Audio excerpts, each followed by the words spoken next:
on the site if anybody wants to watch it later. Thank you all for joining and jumping on with me for our second meeting of the year.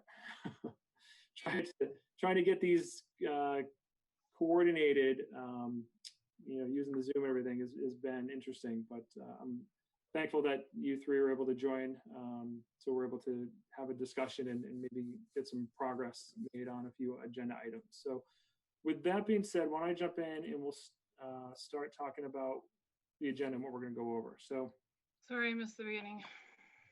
Hey, Elizabeth. Hi. Hi, how are you? Surviving. How are you? Good. So I guess I forgot this official call to order, right? That we are broadcasting this live and it is being recorded.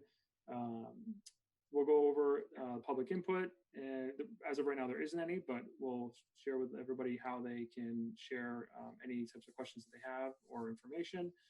I want to just go over again, just kind of recognize who is on the committee. And then I do have some updates from Steve at DPW, so I'll share those regarding some of the questions that we had, and then also with what projects they are working on. Then I thought it'd be a really good idea for us to kind of go through the different projects that we've identified on the last meeting as kind of a priority, right? So what did we talk about that we want to start to focus on? And then assign out who's going to be those project leaders for those, figure out, if we need to raise money, what is going to be the funding plan, what type of scheduling timeline are we looking at of getting this done, if there's going to be any volunteer work that needs to be a part of it, and then, do we need, input and approvals from the town, and who's going to go about doing that. So I think that would be really good for us to identify those, because then we can actually have plans to move forward to get some things done. Then I thought it was important for us to talk about the park reopening plans. So as of right now, it is still closed, despite some individuals who have chosen to go in there and try to use it. So I did confirm that it is still closed. And so we'll talk about, when a potential date might be for it to reopen. And I also have the town putting forth an idea on that.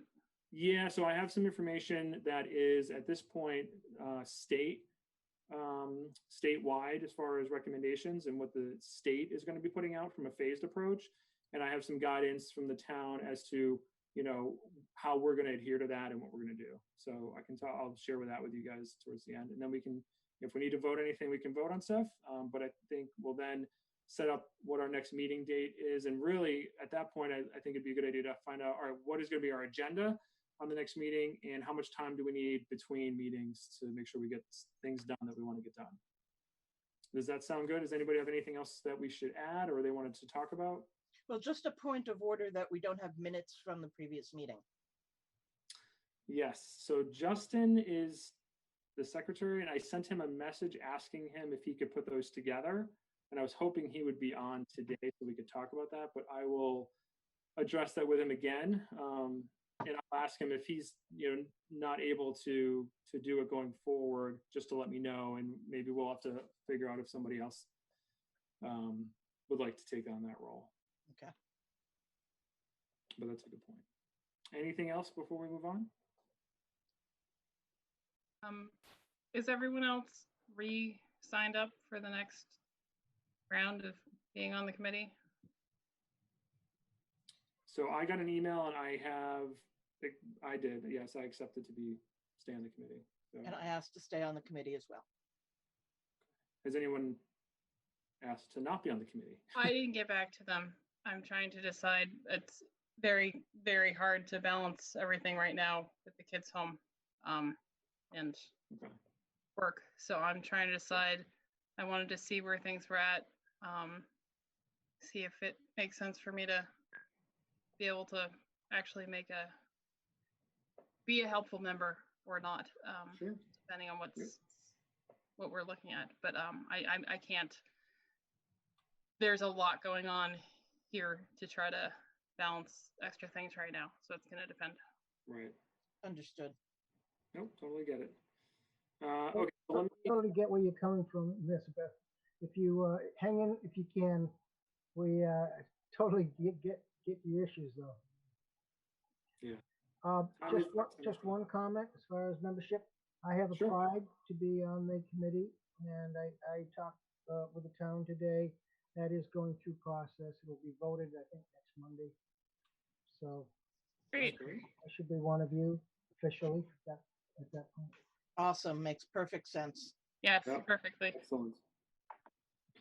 All right, so And I didn't is get any Tamika emails still- for, hold on one second. I didn't have any emails for public input, but I just wanted to throw out there that if anybody wanted to send their email questions to questions@robertsfield.org, and we'll make sure that we get them addressed. So to stay on topic, this is now the current board members that I have here. So Elizabeth, I know you're still trying to determine if you're going to continue. Right. Hold on a If second. not- I just lost you guys audio-wise. I'm trying to mess with the cable. You there? Yep, we're here. Now I can hear you. Okay. So just, yeah, let us know what your plans are. We totally understand. I mean, everything's crazy right now with everybody. So if you don't feel like you can put the time in, then let us know, and we'll just make sure that we make that spot available for the public and somebody else. And Justin, again, was listed as secretary. I'll get with him to see if that's something he still wants to continue. Bill, Adele, I think you're still with us for the long haul. And then Yes. Mika, she's a new member. So I don't know if she wants to stay around as well. I know there hasn't been much activity since she started, but now that we're starting to all kind of come together again, hopefully she'll stay with us. And then Barry, again, thanks for stepping up. I put here that you're a tentative appointment. So you're almost official, but That's good. your support, of course. Hello. Hello. Hi there, who just joined? Sandy. Your friend Gardner, hi. Oh, hi, how are you? Good, how are you? I'm doing great. Bill's microphone's off. Oh, Bill's on mute, yes. I'm good. I'm here. No. There you go. Yeah. Hi everyone, how you doing? We're Hi, doing Val. great. I found Good. some of your rocks on the walking trails. Yes, someone is still hiding them. We're not due to the virus, but there are a few people who are leaving it. And Oh, okay. we're getting very anxious, so it's gonna happen soon. One of my members has painted over 500 rocks so far, so. Oh, God. Oh my goodness. yeah. No. That's one thing to do with quarantine time. Hey, Sandy, Hey. flip your screen forward a little bit so we can see your face.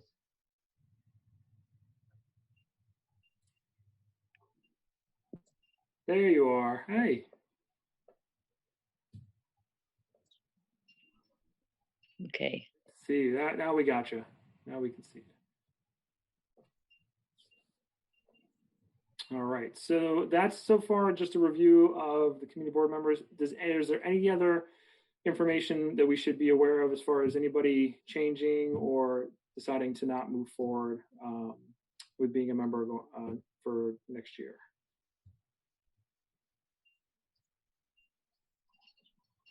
All right.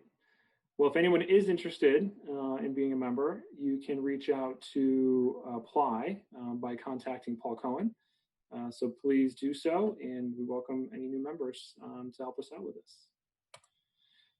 So moving on, so next on the agenda, I wanted to share with you all some of the response I got back from the DPW. So in our last meeting, and since then, we've kind of been going back and forth with some questions around certain particular projects that we've all been working on. And so I wanted to just kind of share with you, here's some of the questions that we put out to the DPW, and then in yellow are some of the answers that I've received back with some updates.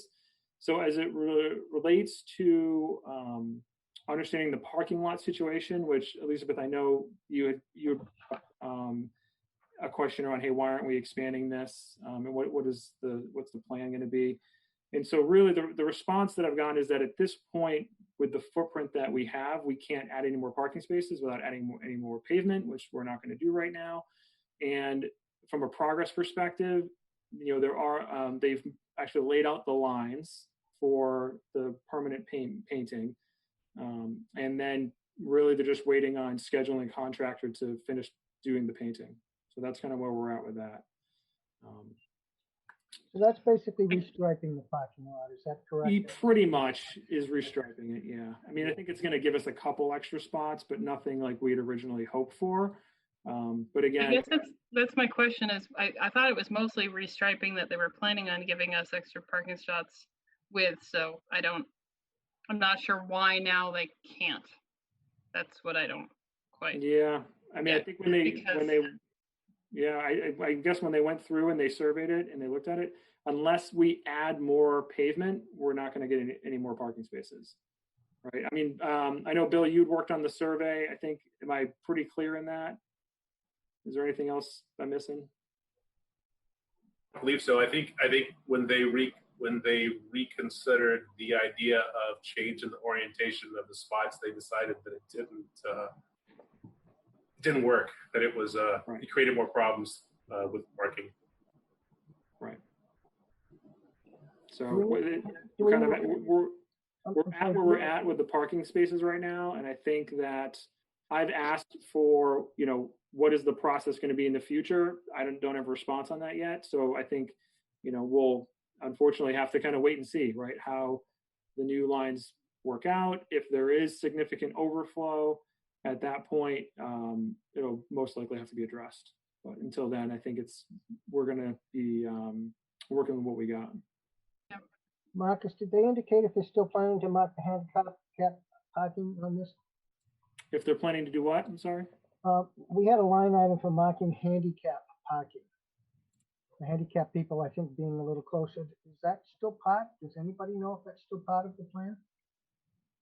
There are handicap spots currently there. They installed signage for the two spots closest to the playground.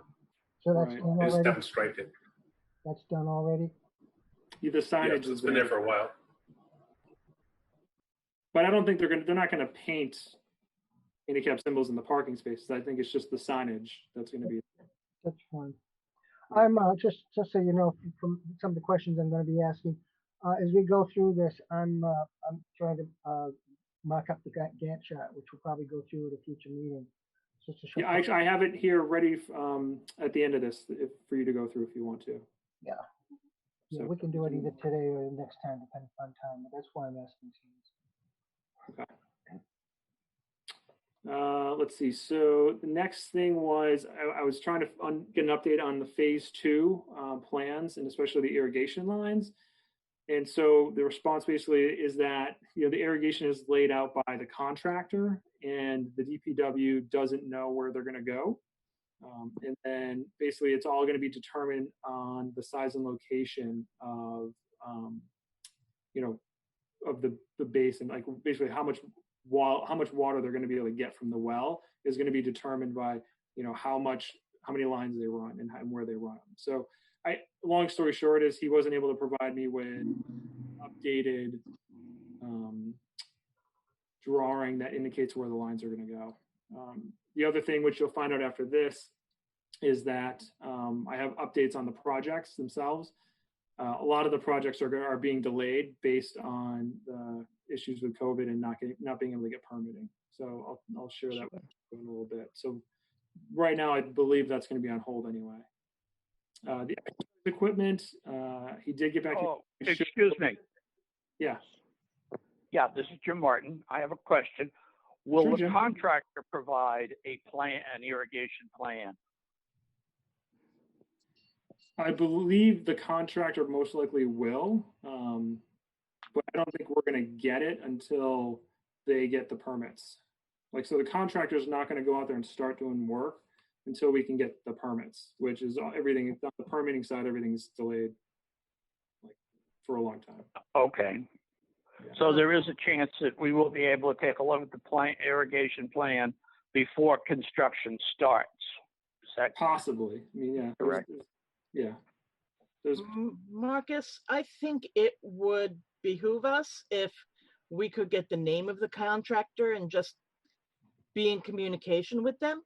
Just let them know that, there is a town committee that is overseeing this project, as well as DPW, and this is our contact info, and we would love to talk to them about their plans for the irrigation and things like Have that. they put it out to bid yet, or is this coming down the pike? You know, it's a great question. I don't know yet. I don't know if we have a contractor identified yet, or yeah. I mean, I don't know that they didn't share that, so I can ask them if what the process is. Do we have a contractor? Are we putting out the RFP? You know, and then at that point, if they do put it out to RFP, when we do get a contractor, then maybe we can get information from them, or they may have one in mind. Yeah, but I can find out. I'll ask them. Okay, thank you. Yeah, in general, they may also be able to tell you general time frame, because it sounds like they didn't have that information the last time. Right. I'm just going to take a note here. And Barry, your face is turned away from your microphone, so we only get to hear about half of what you're saying with any clarity. If you could somehow, I don't know if you can reposition the microphone or what.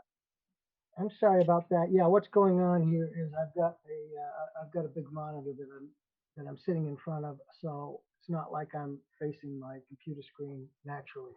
Ah, okay. So I will try to turn my head and do a better job of that. Thanks.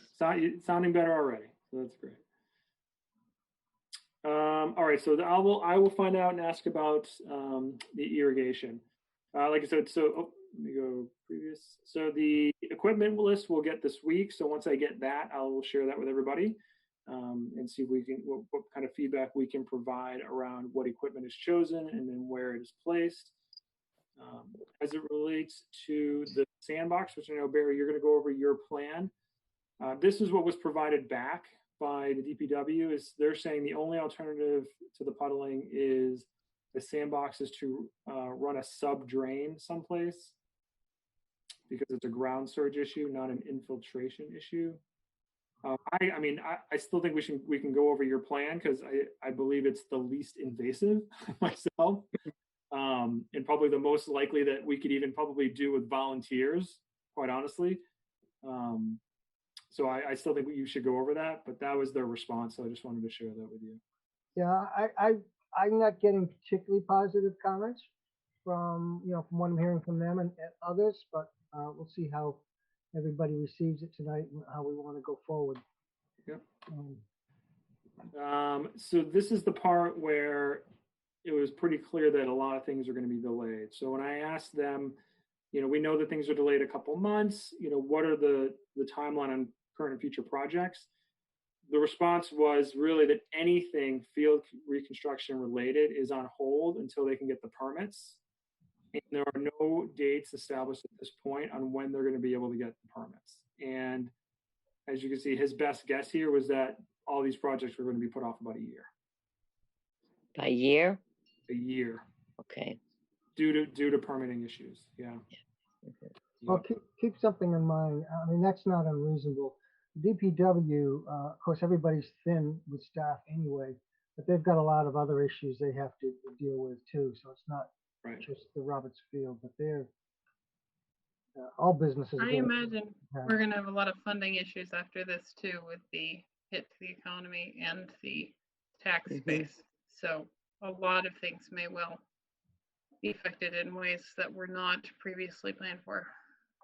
That's a very so as we go through the projects, I think it's important that while we're prioritizing, we look at what we can accomplish, quite frankly, on our own through volunteering efforts, and what would require permitting and support from the DPW, and then maybe prioritize based on that. And a reminder that we did already receive state funding for certain projects. So is that guaranteed regardless of what goes forward? It's already literally in the bank. Oh, okay. Okay, good. Actually, now there's a time. Yeah. That's when I'll have a time to talk about that. So if you could, okay, address it, that'd be awesome. I'd love to know more about that. All right, and then Jim, you had raised the question of being able to put mulch around the trees to protect them. Right. That we were provided is right here, is that's not going to happen, and really it's due to there being the need for it not identified as a play structure. So if I guess does anyone I mean, is there really documentation somewhere that says you can't put mulch around a tree or the tree suddenly looks like a play structure? Like, is that, can we get the opinion of the certified playground person that they came in to get rid of the rocks about and ask them about this? Because that makes, we can't take care of the trees appropriately because if there's a mulch there, then someone might, I mean, the logic is just, Yeah. I mean, I understand there's weird arcane town written things at times, but that seems like a poor use of taking care of our stuff that we put a lot of effort into, you know, saving the trees. If it makes a big difference in them being healthy. Well, so it's a good point. I mean, I haven't had the chance to challenge him on the validity of his claim. I can ask him and see, or I can dig around and see where else there might be information on this. I don't know why he would lie. However, my response back would be in the line of what other alternatives can we do basically to make sure that the trees are protected. So, and Jim, if you have any, if mulch is not an option due to what they're saying, if this is true factual, if you have other ideas or other okay, I'll give it some thought, but let me know. I can't understand why you can't put mulch down. That's I don't know. Yeah. Hey, a question for you, Jim. Yeah. What is the purpose of the mulch? Is it to be a marker to keep away from the root system when they do construction, or is it to actually help the tree? Well, it keeps the roots cooler, Yeah. moisture, and it prevents a certain amount of soil compaction. Okay, so this is the trees around the area that new construction would be done, right? No, these are the ones inside the play area. Oh, I see. Okay. The linden in particular, and also the large sugar maple. Okay. Okay, thank you. Yeah, and going back to play structures, what about the lawn? Is that considered a play structure? I don't know. It's a good. I don't. Because you've got that big area by the sugar maple between there and the scent garden that nothing has been done. It hasn't been planted in grass. Mm-hmm. I don't know. Mm. So I'm just bringing that up as I don't understand point. Right. No, all valid good questions. I'm not familiar with the code, so again, I'm kind of taking their word for it at this point, but we can dig into it further and find out. Okay, because it's not going to be that expensive. It's not going to be toxic. You've already got mulch down. Mm-hmm. They could use the same type of wood chips if they want, make it look nice. Yeah, and I think what they're saying is anything they use would have to be certified mulch. Then use the wood chips that they used around the rest of it. Right. Yeah. I think if it makes a big difference to the health of the trees, then it's worth getting a pointer to where that information is written by law or by whatever the legality I'll check with it is. Yeah, we'll look into it. So we can from a liability standpoint, I think you could also use signage on the tree to identify it as landscaping and not a play structure to offset that. So, yeah, there's got to be a way we can put mulch down around the trees. I mean, yeah, that's anyway. All right, so that's the questions and answer. I guess before I move on, I wanted to just throw it out to I wrote down a couple questions. So one, Do we have a contractor for the irrigation lines? If not, what's the process? 2, if we can't use mulch around the trees, what's a viable substitute to protect the trees? Are there other questions that the committee would like to address to the DPW at this time that I can? I would like to have you ask, we've probably done this already, but see if Steve Young could maybe attend the next meeting. That would really help. Yes, I will ask him again. I asked him to attend this one, but I understand it's challenging. He has a family, he has young kids, so it's tough. But I will definitely ask him again. Yeah. Marcus, could you request a copy of the request for proposal? You know, whatever they're going to contact the irrigation companies with to get bids. Could we get a copy of that and what they're asking for? Mm-hmm. Yep. Can we see the RFP? Sure. You know, it should be a public document. Right. Yeah. It would be hard to get those, but it's a public. It would be a public RFP, so we should be able to have access to it. Yeah. And then we can decide, we can look at it, and if they're going in the right direction, well, fine. If not, it's a lot easier to make changes early in the process rather than try to get them done later. Right. Yep. And I kind of question whether the DPW really knows what they're asking for as far as irrigation systems are concerned, outside of the low bidder, of course. Mm-hmm. No, I mean, very good point, and I think it's well worth looking into. So I'll add that to the list to see if we can get. If it is going to go out to RFP and they have not already identified a contractor, I'll see about us getting access to RFP. Marcus, I understand that Steve has kids. I have kids. We have full-time jobs and kids. How many meetings have you requested a representative that we have not received a representative at this point? And is it I personally, the last 2. I mean, this one and the one before. Okay. Myself personally, I don't know about other meetings before, but. And in terms of the fiscal year, that's really been the only meetings we've had. So he's correct. Nope, you're correct. Yeah. I'm just wondering if it's worth asking someone above him to make sure that we get some representative from the town, because otherwise it's a bit of an empty. We can spend a lot of time talking about and theorizing, but sure. it wastes a certain amount of everyone's time to not have someone representing the town, so we can actually answer some questions during the meetings.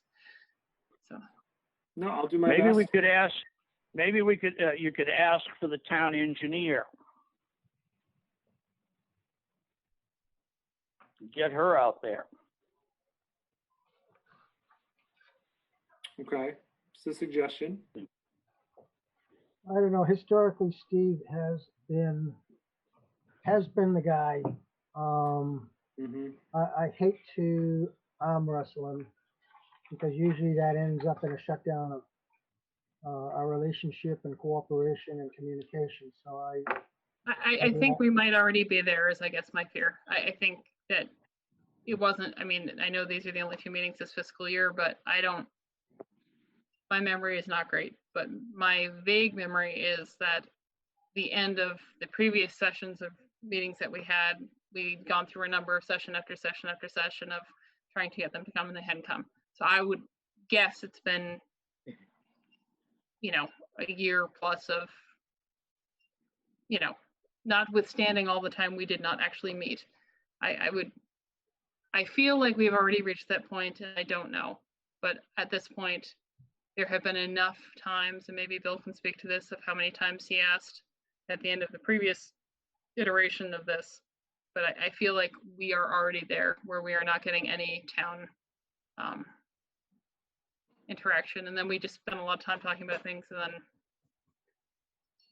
it could just cut out a lot of time waste. Totally get no. Look, I mean, at least he did respond with answers to the questions. So for the meeting, so that's good. I was nervous because we were up to the wire.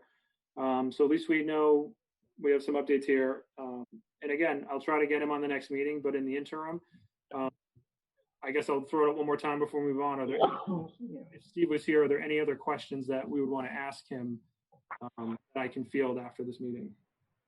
I'd like to ask if he would remove the old seating from the T-ball field.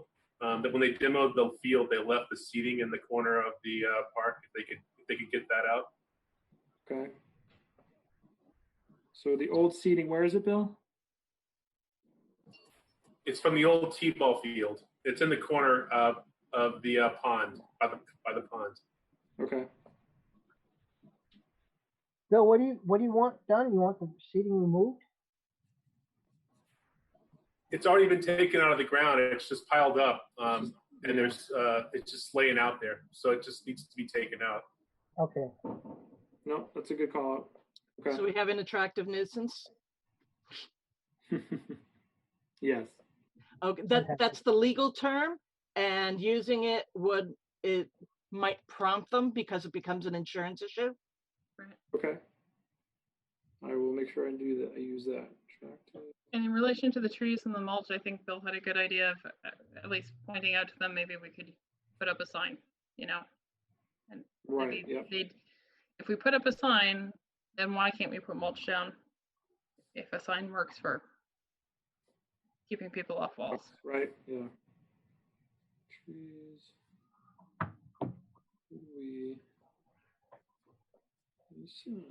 Okay. I got that down too. Anything else?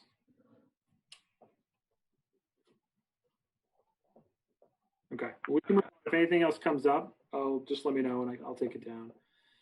So based on all of that, I used this because this was the same list that we had last time, just to keep some continuity and keep it simple. You can see clearly, what each project is and where we are with them. So really, the parking lot striping looks like it's going to happen. It should be laid out in the next couple of weeks, which is good news. Field survey was done. The biggest issue right here is the permitting. Again, it looks like it's going to be delayed a year, which is going to have an impact on everything else on follows. So I just wanted to kind of outline this here so everybody could see it very clearly and a lot easier than before, which had all the questions and answers on it. Anything anybody wants to talk about? I want to reach out to Weston Nursery and update them that it's going to be probably at least a year before we'll be able to take any plants that they've offered to. I think they were going to give us like a third off. Mm-hmm. And Mahoney's was going to give us, I think, 50% off.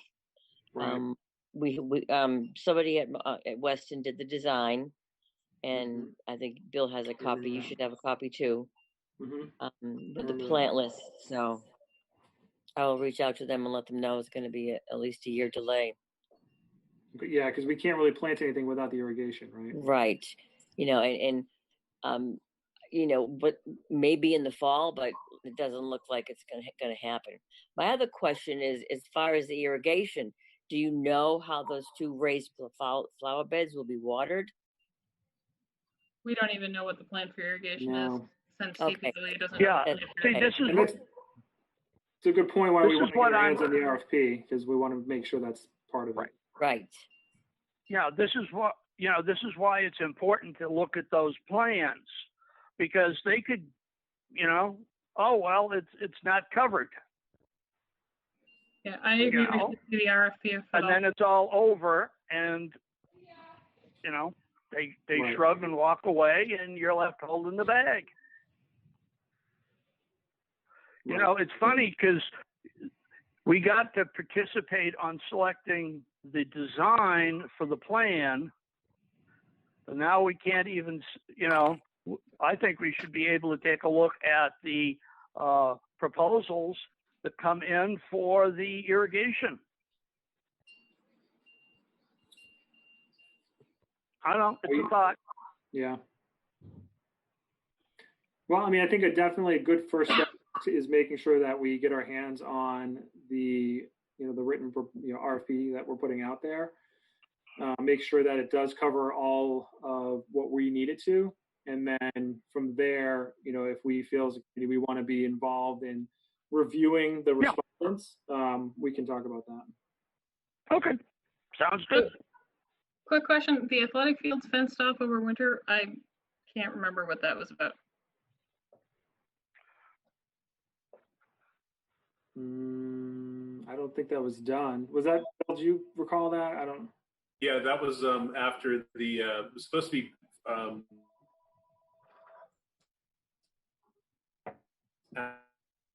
Oh, you breaking up, Bill? I think Keith Rose. properly rooted. Oh, we lost him. We lost Bill. Oh, wait, no, are you back? Bill was just muted. He's still there. Yeah, sorry. Oh, there you go. So we broke up. We couldn't understand what you were saying. His video is still frozen, so I think I think his connection's off. The fencing off.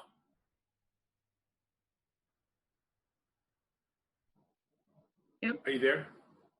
We're here. You froze up. All right. So Everyone the needs to move a fencing little. off was to allow the grass to grow.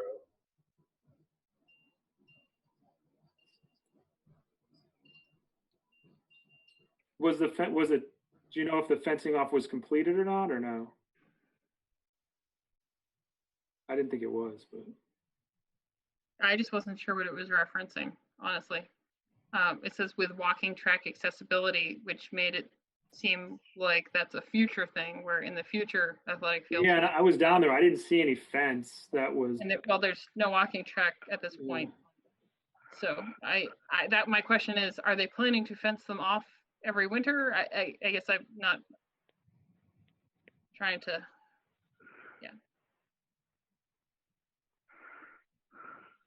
Yeah, all right. So he's still frozen, I think. So we'll have to come back to that. I don't have an update on that one, other than it's delayed. Basically anything that is requiring any type of field construction is delayed. So if that has not been done, we can pretty much make the assumption that it's probably not going to get done anytime soon. Yeah, I guess the question is, are they planning to fence it off every winter? I guess I don't quite. I just want to know what that reference is. We need a little more words as to what this is really all about. Yeah. Right. Yep. No, I agree. Yep.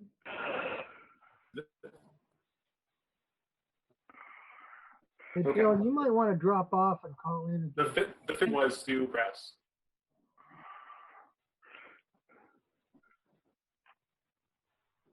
Bill, if you kill your video, it might take up less bandwidth.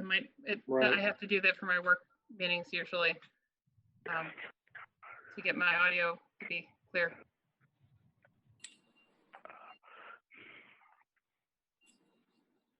You want to try that, Bill? Or try to log off and log back in, see if that fixes it? Sometimes I've had to do that myself.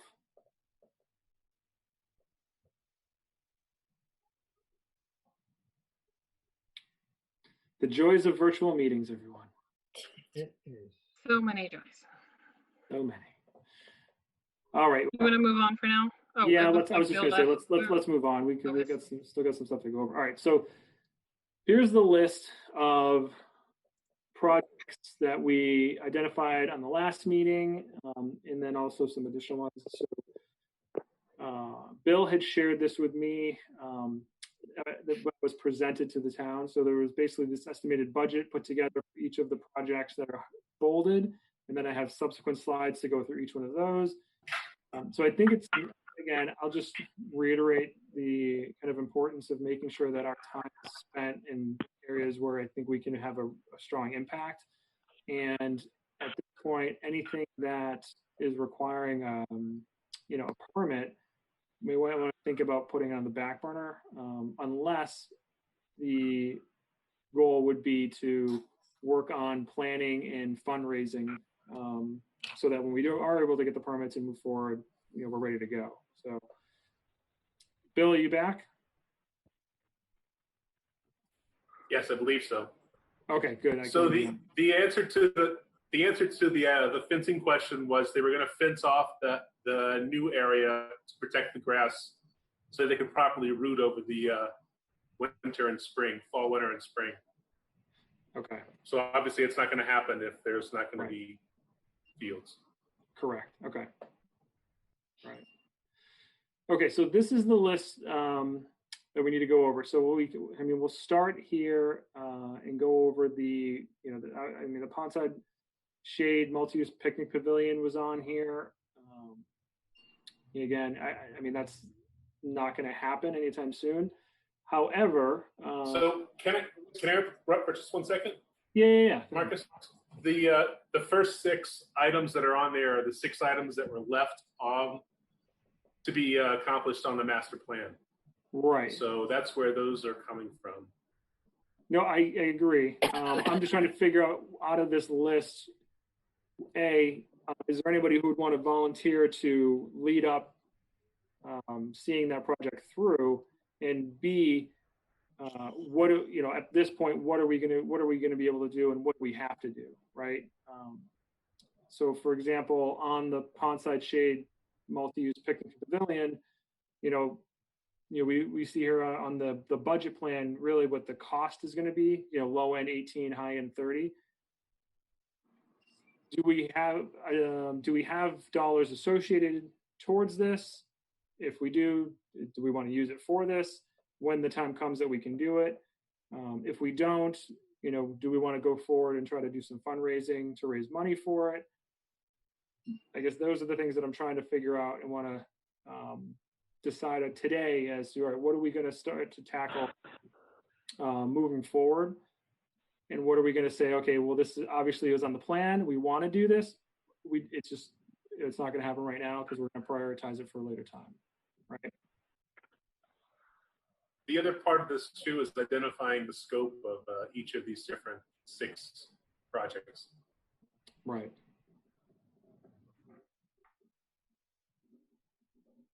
So I guess what I'll start with, and again, we can kind of go through each one of the informational slides for these different projects, but everybody knows what they are. So does anybody want to volunteer or step up to lead any of these projects?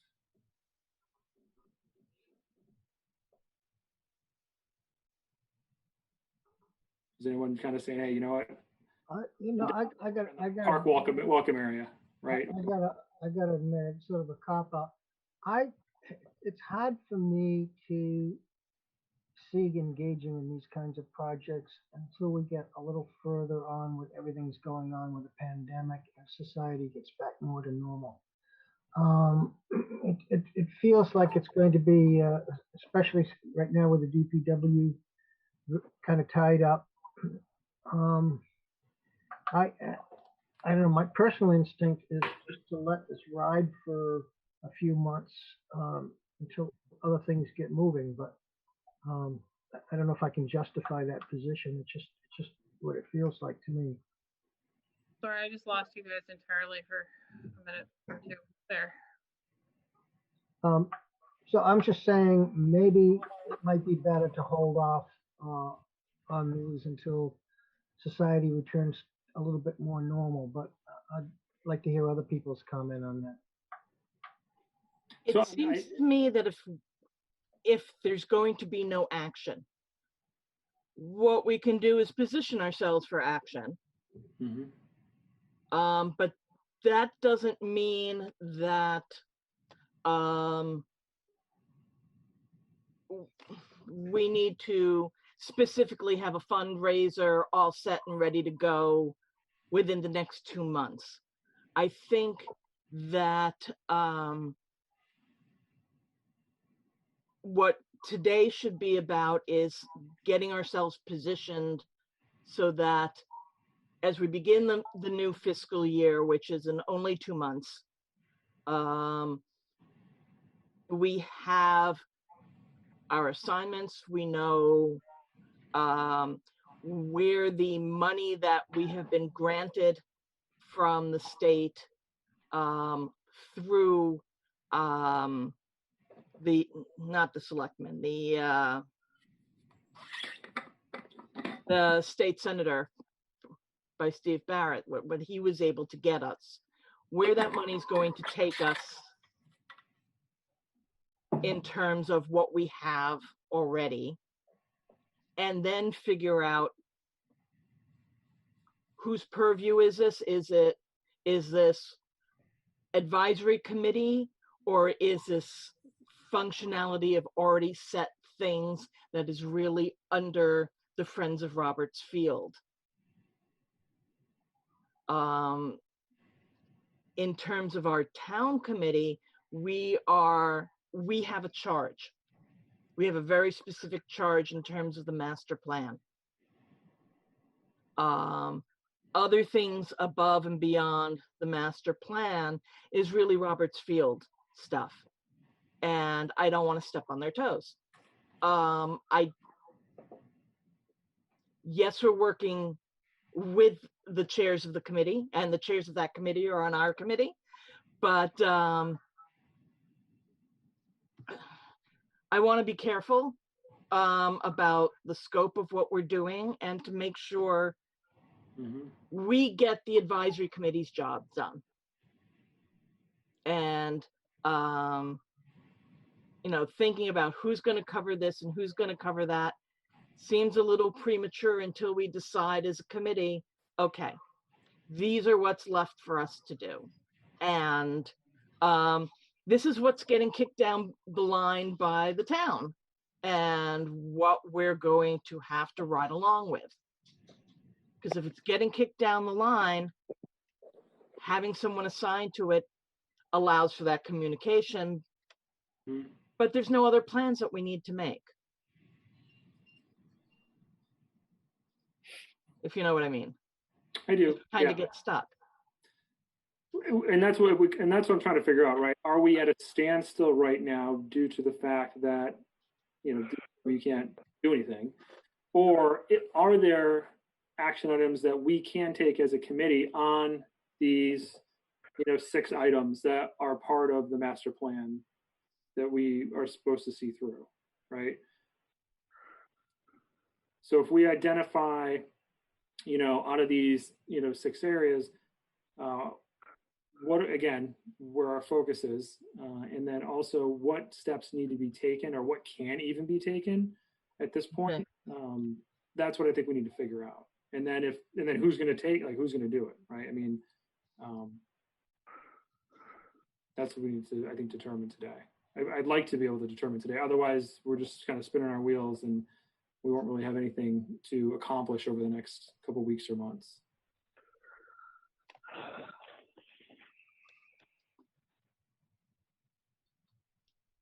So I know, Bill, you're the Friends of Roberts Field is working on a welcome area. Is that an overlapping project to Adele's point?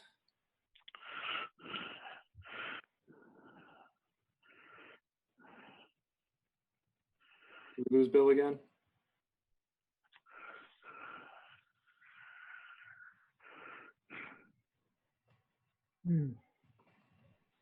Yes. I think we may have lost him again. Yeah. Trying to get. Oh, he's trying to get back on again.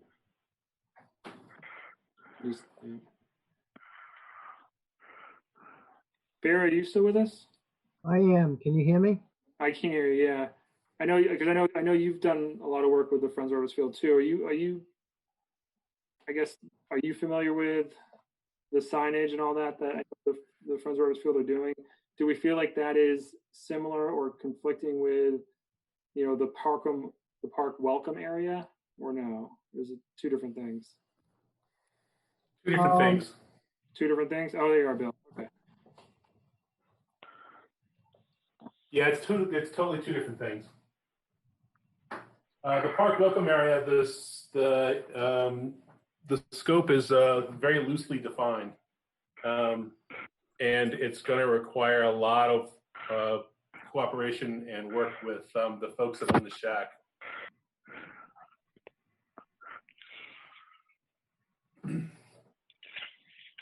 Does that include the drawbridge?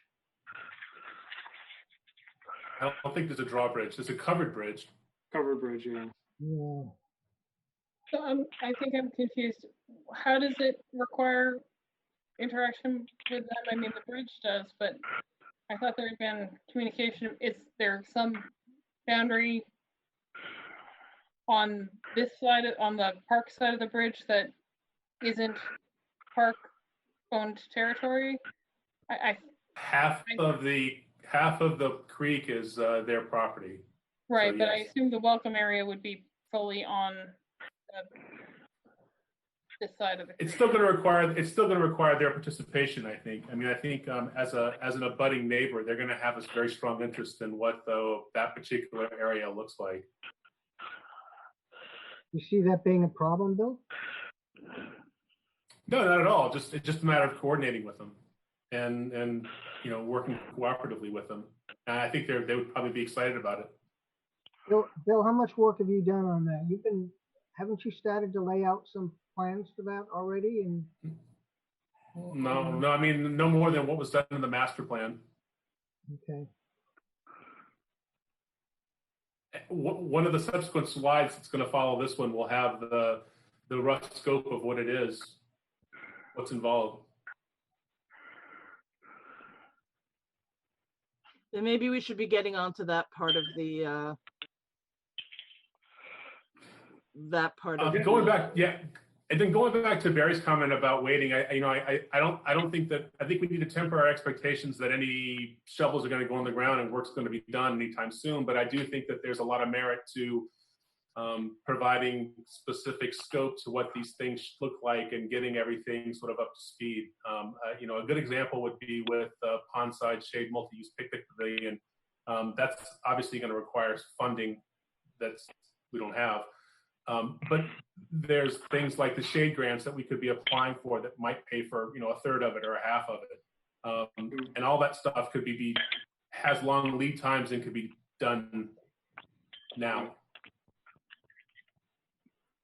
Yeah, and that's what I was getting at is, trying to figure out what can we do, not what can't we, right? So what are we able to do over the next couple of months or even year if it takes that long before breaking ground on anything, so that when the time comes for us to be able to do it, we're ready to go, right? And we're not starting a year from now. Well, I'm going to. So why don't we go through? Go ahead. Suggest a starting point maybe for us collectively, maybe not in this meeting, but in the next, is to break down what needs to be done. If I were to take on any one of these, I wouldn't know where to begin, to be honest with you.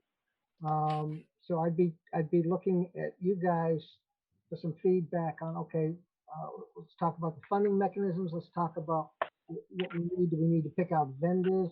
How do we work this with the DPW? So for example, over the pavilion, can we go and pick out who could provide us that and look at costs and pricing and so forth, or is that something that has to be managed through the DPW?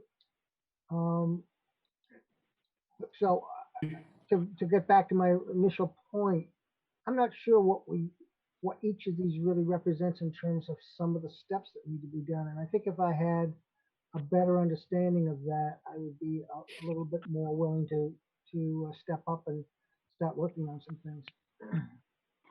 So why don't I start moving on, and we can go into each one of these. There's, like I said, Bill said he provided a little more detail on each one of these, and at that point we can discuss each project and really try to determine as a group what the next step is for each project. I think it would be helpful. Okay. All right, so let's do that. Let's start. All right, so this is the next one. All right, so we're starting here. So this is just more detail around, what it is that we're looking to try to accomplish here. Again, the cost associated with it, ranges from 19,000 to 30,000. So I think again, one of the first things we need to figure out is how are we going to fund this, right? So at this point, Adele, would you mind actually sharing with the group any updates that you have around the state funds that we were given? I forget how much it was and what we have at our disposal, but maybe that's a good place to start, and then we can figure out from there where we need to go. I'm having a brain glitch at the moment. I'm thinking it's 50. It was 50,000 that Senator Barrett was able Yeah, to get okay. for us. The check was written. The funds were transferred.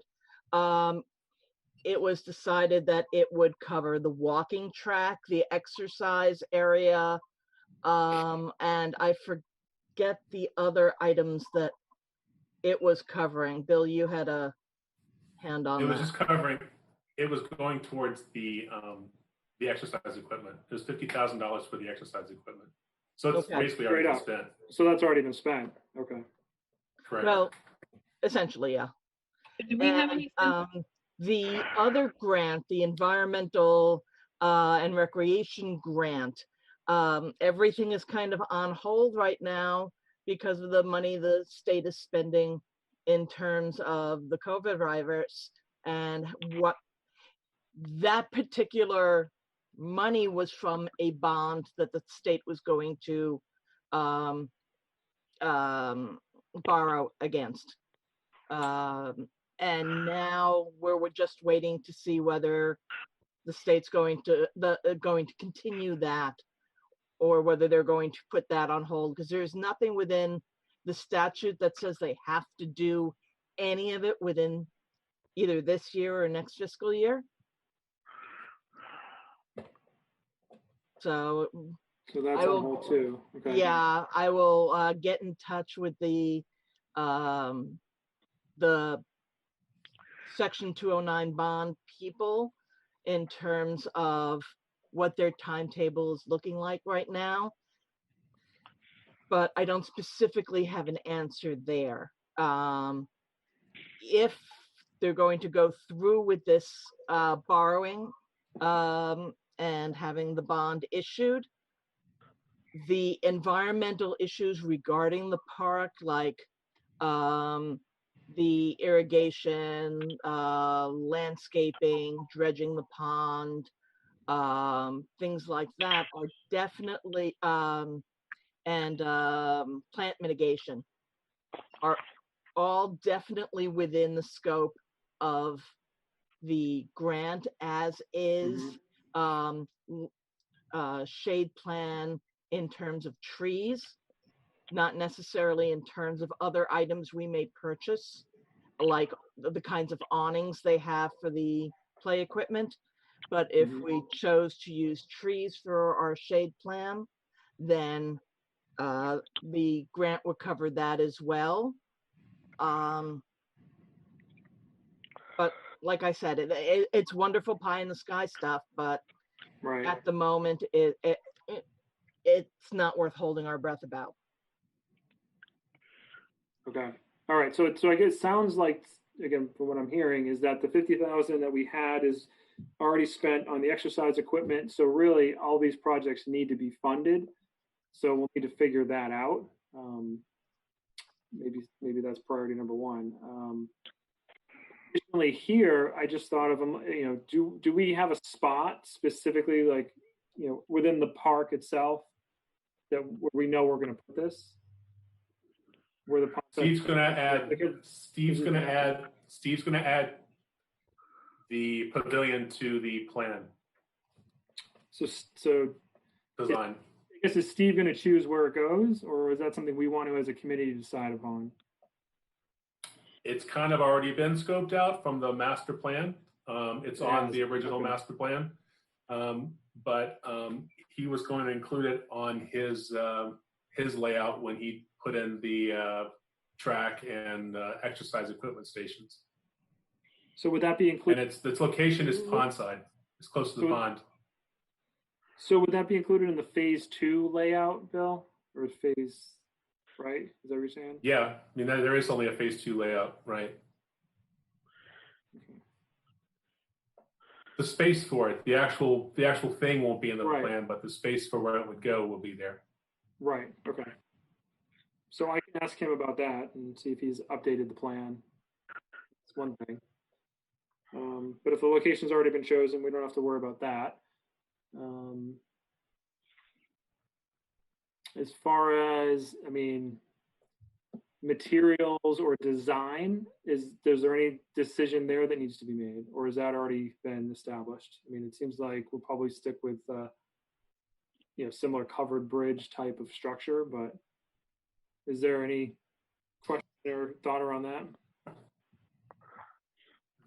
The idea was to keep it consistent with what we used in the playground, and then all the other structures should be of similar style. Does anybody have any comments on that? I mean, I think that's a good idea too, but I just want to throw it out there.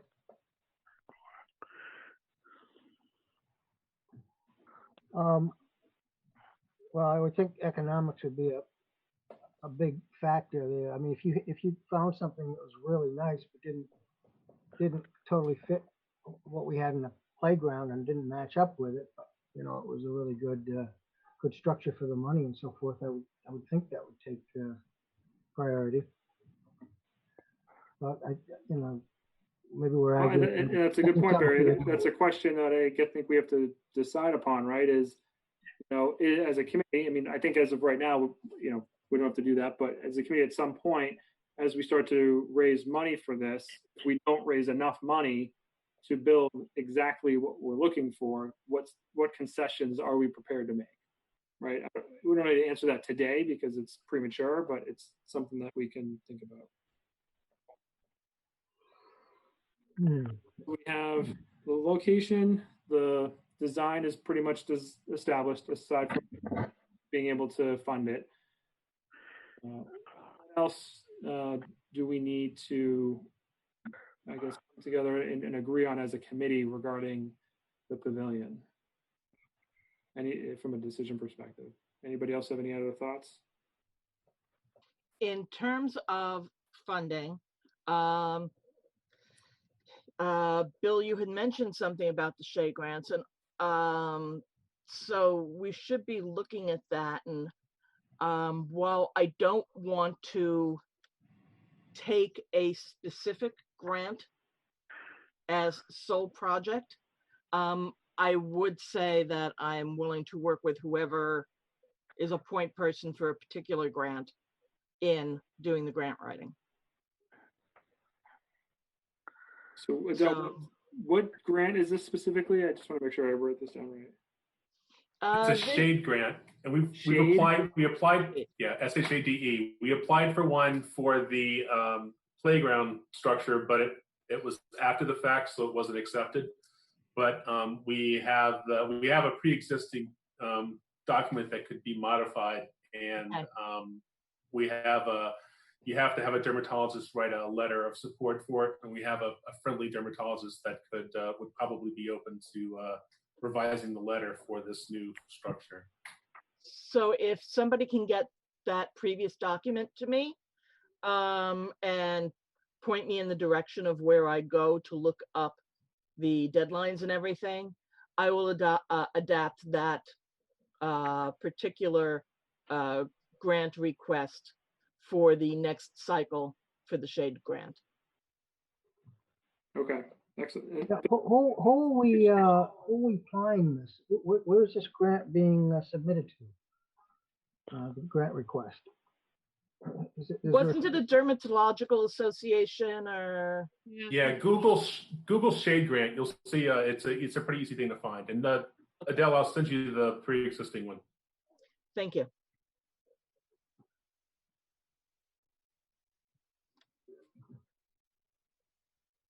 And then if it's just a matter of deadlines and getting everything rewritten for the new fiscal year, I have no problem being the total point person on that to get it for the next cycle. Thank you, Adele. Yeah, thank you.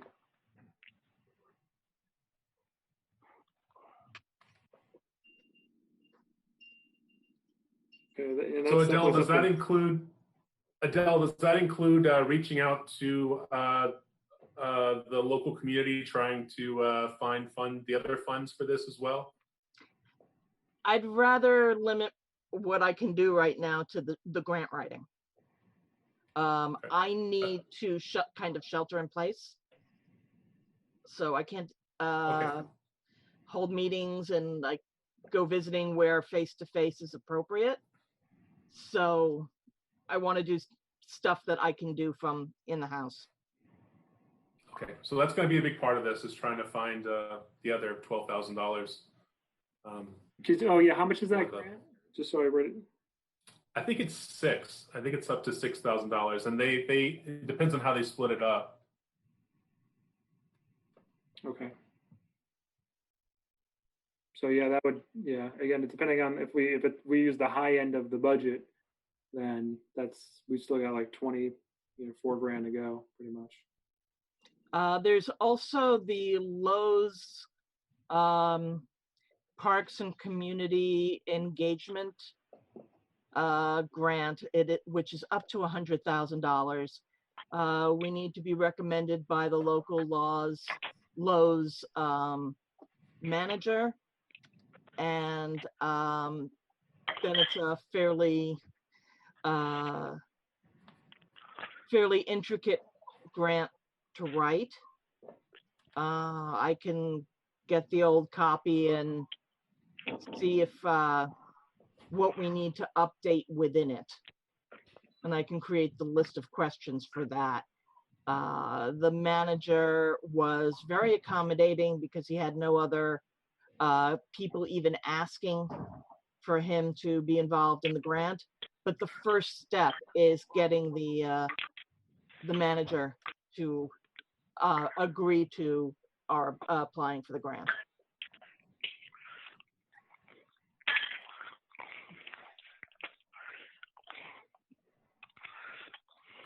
And for that, we need to have a specific thing to tell them what we need that fits within the grant.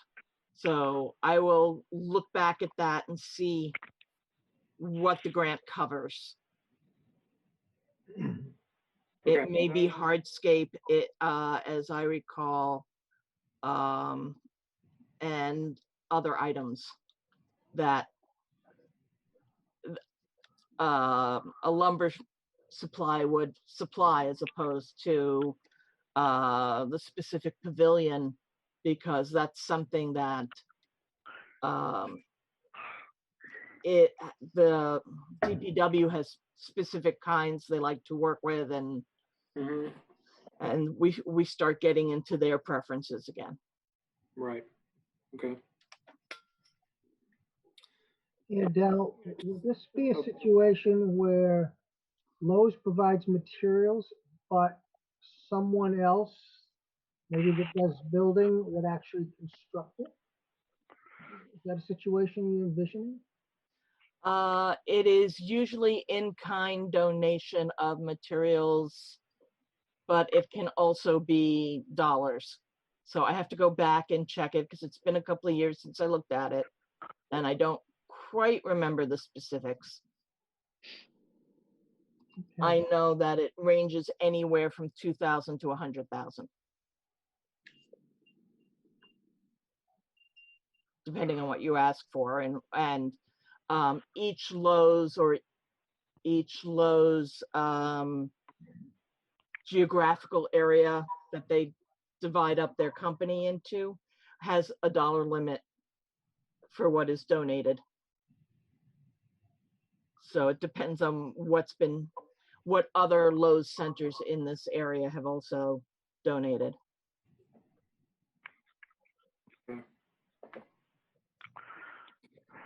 One thing I was just thinking about as I'm looking at this, I mean, would it make sense to try to accomplish some of the items on here that we could, such as the pondside sitting stones, the picnic tables? We could still get those in place before the actual pavilion goes up. Is that something that maybe feels like would be good use of time, or should we wait until we actually have the pavilion up? I think the sitting stones is one thing. I think the picnic tables we're not going to want to do until we have the pavilion set up, because they might have opinions in the DPW about what picnic tables go in the pavilion. Right, we went back and forth with they were going to mount them for the previous pavilion, or they weren't going to mount them. Plus, we'd have to have somewhere to put them. Yeah, and I mean, we could also individually sell these other pieces to people in the community as for sponsorship. So I think we could do it piecemeal if we needed to, as long as we know that we've got a space set up, which I think we do. Okay, that's kind of what I was thinking, especially with the stones, because I think we've had most of those donated at this point, right? So that might be something we can at least start to work on. That won't be held up by the DPW permits, I don't believe. What's the Hey, grant? Bill, do you think the guy over in Tingsboro would be a candidate for helping pull together those stone benches? The granite place? I'm sorry, what? The granite guy? What? The guy, I think it was Tingsboro, the granite place that provided other materials. Would they be a candidate Are you for? talking about Lemazier? Is that what it is? Yeah, this is Lemazier providing the stones. Okay, No, but the other stones were all sold as sponsorships, so people actually ended up buying each individual stone in the playground. And I would suggest that we try and do the same thing.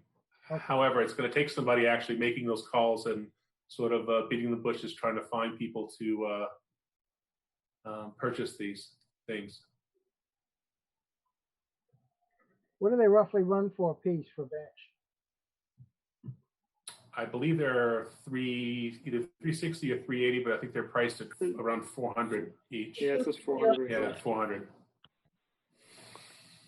The extra 20 was for the plaque, for the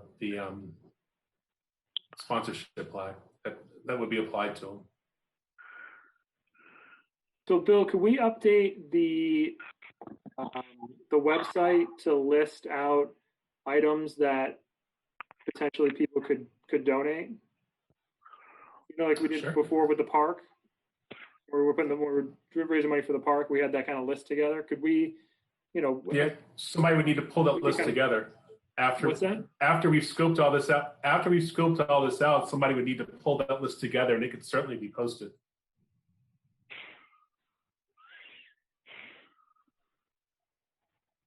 Hey, I'm gonna leave, guys. My phone's out of me, okay? All right. All right, bye, everybody. Andy. We'll get Bye. that. See you later. Bye-bye. Bye, nice to you. Bye-bye. So.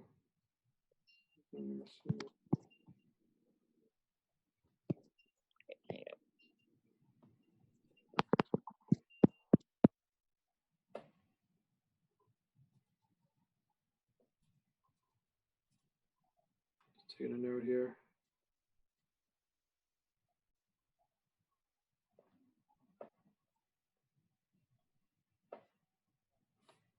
All right. So, I mean, I can probably go through these, the slides here and try to, see what items we can put together that might be able to be donated. We could then actually, start to get, money for and completed. So that's good. So, I mean, I think for the pavilion, we have pretty good progress and ideas about what we're going to do going forward. I mean, I know, Adele, you're going to work on the Shades grant. Bill's going to send you over the original one so you can work off of that. The Lowe's grant. The Lowe's grant, you're going to work on that one too, which I think would, that could be towards the pavilion and other things too. So that'd be great.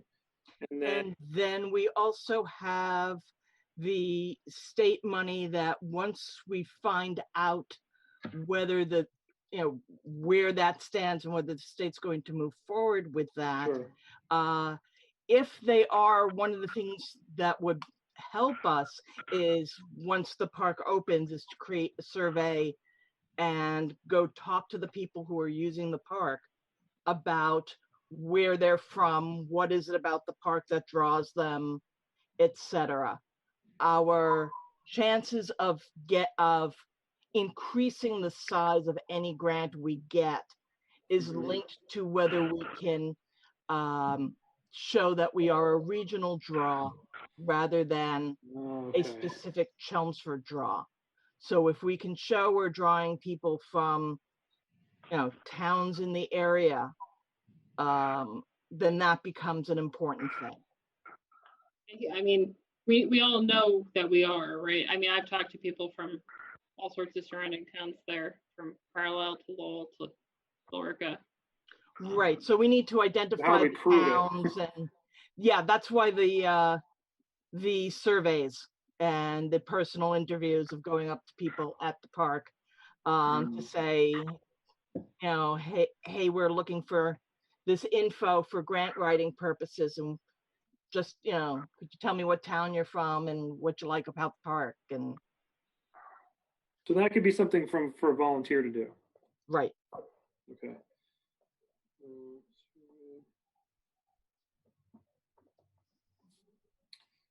And Bill had done a really phenomenal first step at that when we thought we would have to get it together and do this before April of this year.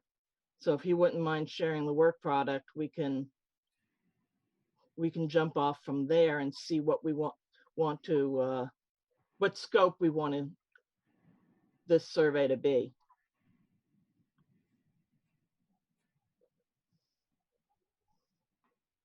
Do you think we could, in any practical way, do this electronically before we, you know, before we can back away from social distancing and people can return to the park? In other words, could we do anything with this right now? Do you envision a way of doing To that? be able to get any significant number of people from surrounding towns to give you an online answer to a survey, probably. Well, we would need to post the survey either at RFAC or Friends of Roberts Field. And I'll bet we could approach the moderators or administrators of each town's online Facebook news to see if they would be willing to post a message for us saying we're soliciting people to fill out this particular survey about our park, and if you've used our park, please come in and fill out the survey. Yeah, that's a good, you know, good idea. Just like the Chelmsford News and Chelmsford News 20 on Facebook. Get that for each town. What would we use for the survey itself on the website? Are you thinking like a Survey Monkey, or how would we calculate? Like, what would be the the system? There's a draft of a Survey Monkey survey existing now, so Okay. that Adele and I worked on. Is that free, Bill? Do we pay for that? How does that work?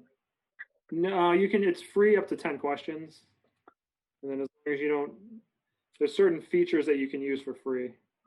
So I think we can get away with the cost. version. The cost is based on the number of people that respond, but it's low money, and you can, if you keep it open for a short period of time, it's not really expensive. That expensive. It sounds like we need to come up with the questions so somebody does, and that's a to-do.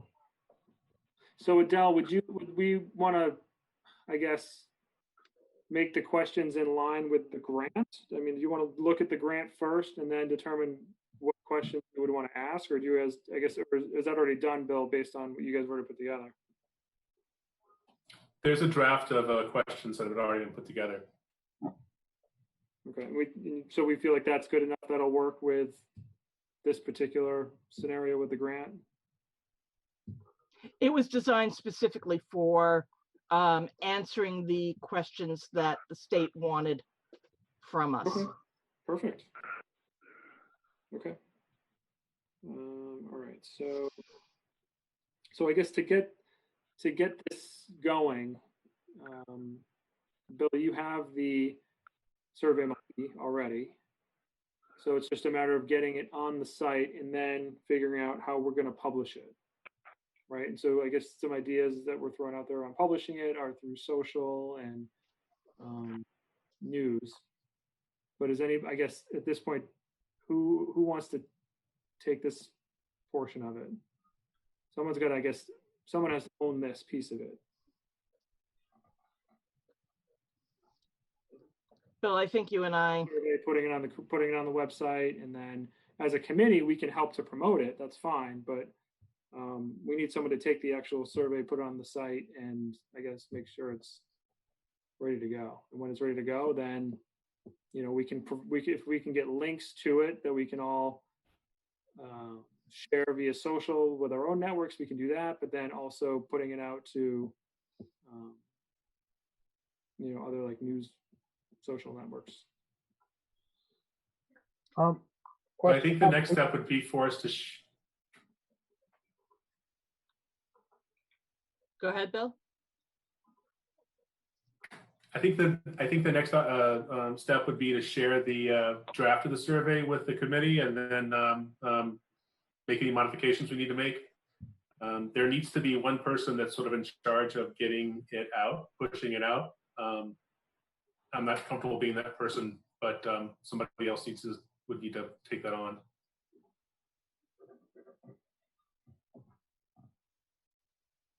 I know nothing about how to do it. So, and with the grants, I think I'm at my limit for right now.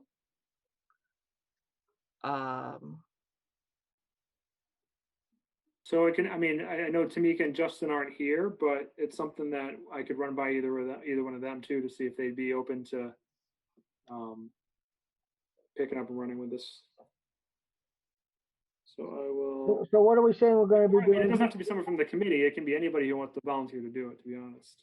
So we're talking about the questions specifically, or how to promote it now? How to like promoting and publicizing the survey so that we get a decent sample size so that it benefits us.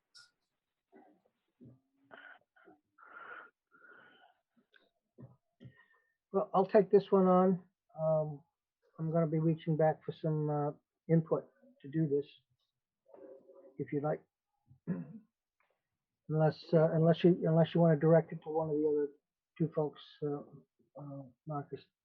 I'll let you decide that. I was going to ask them to see if they, expertise in the area, or if they wanted to take it on. But if you're Barry, if you're interested and you want to, kind of lead this one, and then we can work on it together, that's fine as a group. Sure. Okay.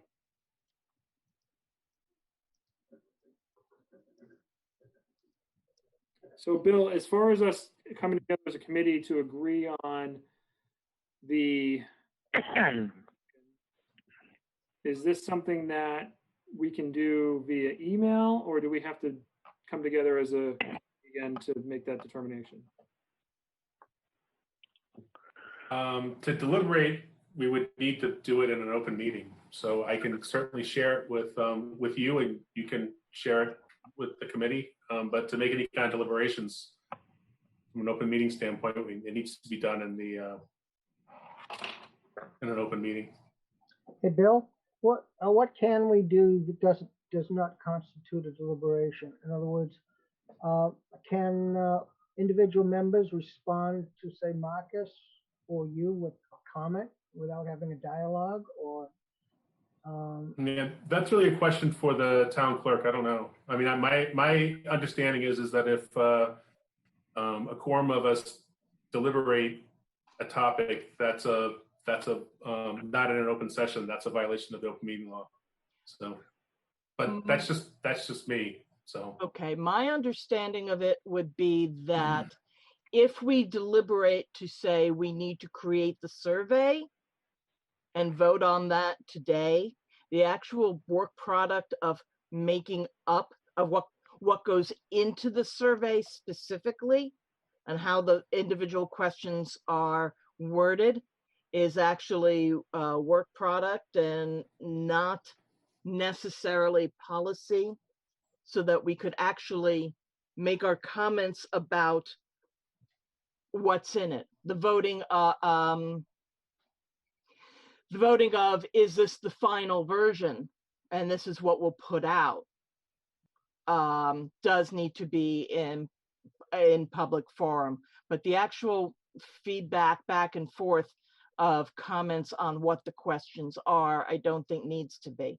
But you can check that again with the town clerk, because there may be additional laws other than the general sunshine law. Okay, so for now, I think what we'll do is, Bill, if you want to share the current survey questions with the committee, and then I'll find out if we can even talk about it before our next meeting, and if we can, then great. And then that way, at least we can have a final list for our next meeting. If not, then we'll just have to deliberate at our next meeting and get it done then. It's kind of the only way I see. Okay. I will send you a link to the SurveyMonkey draft. Okay.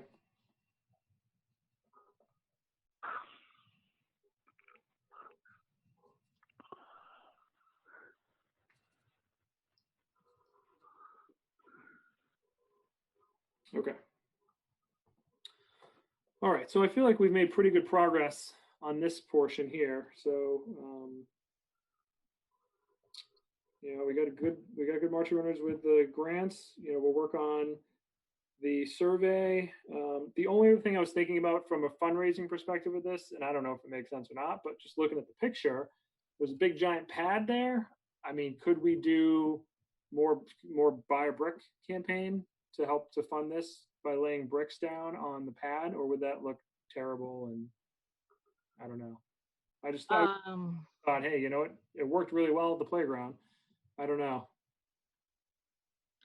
We may have, I don't want to say hit our limit, but I think people may be a little tired of it right now.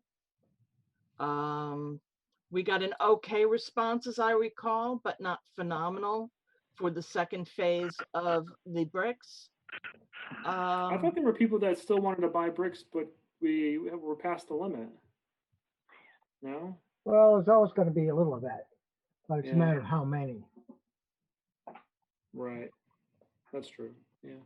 Bill, am I totally off base on how that went? No, the second one didn't have as much response as the first one, but I do think that we could sell bricks there and incorporate that into the design of the paddock. And it was still pretty good. I mean, it'd be kind of messy in spots, and they get kind of scratched up because the picnic tables are going to be movable. So there could be concerts there, or little quartet concerts if necessary. So that might impact it. We could make a path to the shade structure from the walking path or something with the bricks. And it might tie into the other side of the park nicely. That being said, in the current financial situation for many people, I think fundraisers we're going to have to be aware of how we approach people for money for things that aren't, you know. I just think we're going to have to be more sensitive about how we handle it. I have no experience with GoFundMe sites, but can that kind of a site be set up, used for something like that? This is totally inappropriate. No, we actually did that, Barry, when we were trying to raise money for the park. So we created a GoFundMe. I don't think we raised a whole ton of money on it. I think the brick campaign was definitely more successful for sure. But I think we might still even have the GoFundMe. I don't know. It was so long ago. Yeah. But, I mean, I think we created it so that it made it like it was supposed to be an easier way for people to donate rather than having to write a check and things like that, because you could just put in a credit card. But then we would end up having to give some of the portion of the proceeds to GoFundMe because that's how they make money. But yeah, I mean, it's not going to solve our problem, but it's not a bad idea. I mean, it's something to consider. But I mean, look, we have time, right? I mean, again, if it takes us a year, money, you know, and we do it a little bit here and there. It's better than not having a plan or doing anything. So that's kind of what I was thinking.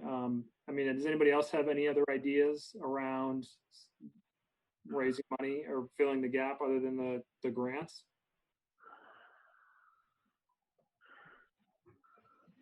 There are always there are new businesses that have moved into the 129 corridor.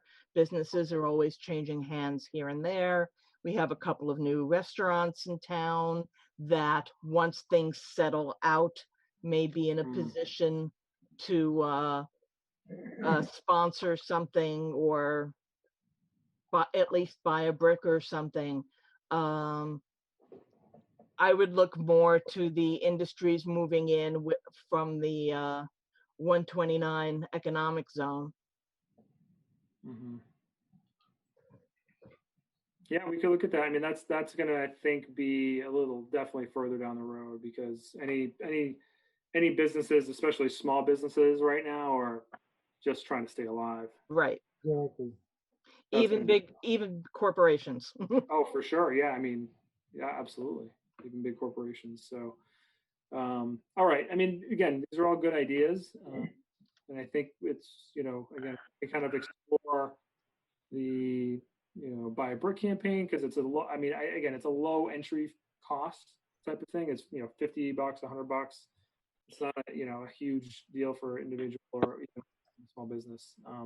I think asking for large donations right now would be a challenge. So that may be something we want to think about more down the road, but possibly, you know, revitalizing some sort of a buy a brick campaign might not be a bad idea. So I have a question for Adele.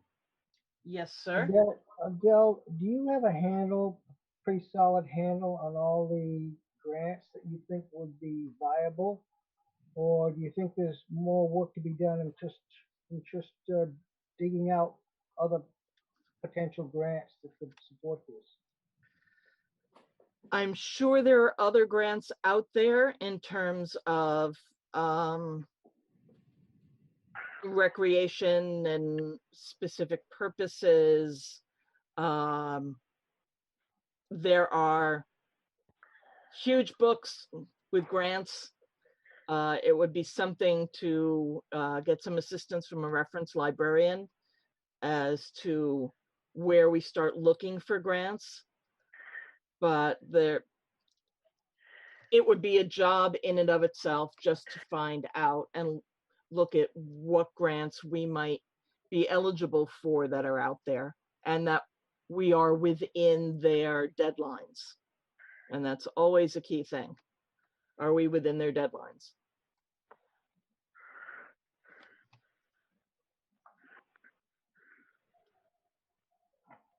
I mean, another thing I just thought about, again, we definitely couldn't do it now, but, you know, as things settle down with the social distancing, could we possibly do, you know, kind of like you know, like a 5K for Roberts Field type of event to raise money, right? A lot of people are into that sort of thing, and or maybe even putting on some sort of a, I don't know, concert at the park, you know, I don't know. Just popped into my head. So I know we definitely can't do it now, and who knows when we could do it, but I just wanted to share because it just popped in. Maybe, I mean, I don't know I've lost track of what timing is for everything in schedule, and I think none of us have a good idea, since no one knows when permits are going to happen or whatever, but maybe next year, the 5K. Right, yeah. Right, yeah, right, yeah. Maybe if we get a track before we get a pavilion, we do a 5K on the track for the pavilion. That would be interesting. Yeah, that's. Well, there are virtual 5Ks where each person does their own 5K and submit a time. I have seen things for that recently. Excuse me. But the ones I've seen for those are 5Ks that have been established for a significant period of time and have a history and and particular people who always dedicate their time to it, like the Walk for Hunger did theirs virtually this year. Yeah. Yeah. Yeah, I have a hard time pulling off a virtual one, having never done one in the past. Yeah, and without having a locus for the information about it, I mean, I don't think a lot of people are virtually going to be looking up park information right now. I don't know how we get that information promoted in front of people who would be interested without the park. So, I mean, as we get closer, maybe if we, see the deadline or, see things, the timeline moving up, maybe it's something we think about for the fall, or maybe it'll have to be spring of next year. I don't know. But, okay. All right. So I think we got a lot that we can do on this, which is good, because originally we kind of thought, hey, there's nothing that we can do. We're not going to do anything for a year, but it sounds like we spent a lot of time specifically on this particular, project, but a lot of what we talked about can be used in other projects, such as the grant stuff, and then also the survey, Barry, that you're going to work on with Bill, and then just general fundraising conversation, which is going to impact everything that we do. So I think we have some good next steps that we want to accomplish on this project. Again, that's going to kind of blend into some other ones, but just a quick comment, Adele, when you and Bill dig out some of this paperwork on the grants, if you could forward it by email, I would like to take a look at it and kind of use it to start getting my brain wrapped around some of this and what we're going to be doing, and if I can help. Okay. Okay, I'll copy you. I have no bandwidth to deal with grant stuff at all, but I did just do a Google search, and I don't think you need a reference librarian. I think there's a lot of websites out there that help people locate grants that relate to their thing. So I think some Googling, my 2-second Googling here looked like it had some paths. I just don't have the time to go down them. Okay. all right, so let's move on to the next one. I think we've addressed a lot with this, which I think is really good. Let's move on to the bathroom enclosure, which is not the most attractive for fundraising. No, it isn't. And is there any grants for bathrooms? I don't know. You'd be humorous about it in some fashion that my brain is not with it enough to find right now, but make it a competition to how do we hide the ugly porta potty? I mean, inspire people to help everything look less crappy. I'm sorry. I can't resist. So yeah. Okay. Maybe we go to the porta potty company and be like, hey, do you guys want to, volunteer or donate the money for the enclosure? I think the opportunity here is to find service organizations like Scouts that would take something like this on as like a Girl Scout Silver project or a Boy Scout project. I think that's what the DPW has in mind, and I think it probably makes the most sense. Do you mean a So when you say a gold Boy or an Scout eagle? project, do you mean that they built it? Correct. You're talking about the So Go ahead. So the challenge here would be to outline specifically what it is we want it to include, and then to try to find scouts and scout groups, scout leaders that might be willing to help find a scout to take it on. So it's kind of a reaching out and finding those folks that are out there now. Trying to encourage them to make it look like the covered bridge entrance. Make it match the rest of the park. Cool. Well, that was originally an Eagle Scout project, so the original covered bridge. The original one, right? Yeah. Yeah, just don't want people to be confused and go to the wrong place for the wrong purpose. Well, and one of the other things that we had been talking about originally with this project was that once the playground opened and we had so much more traffic, we were having issues with how many porta potties do we need?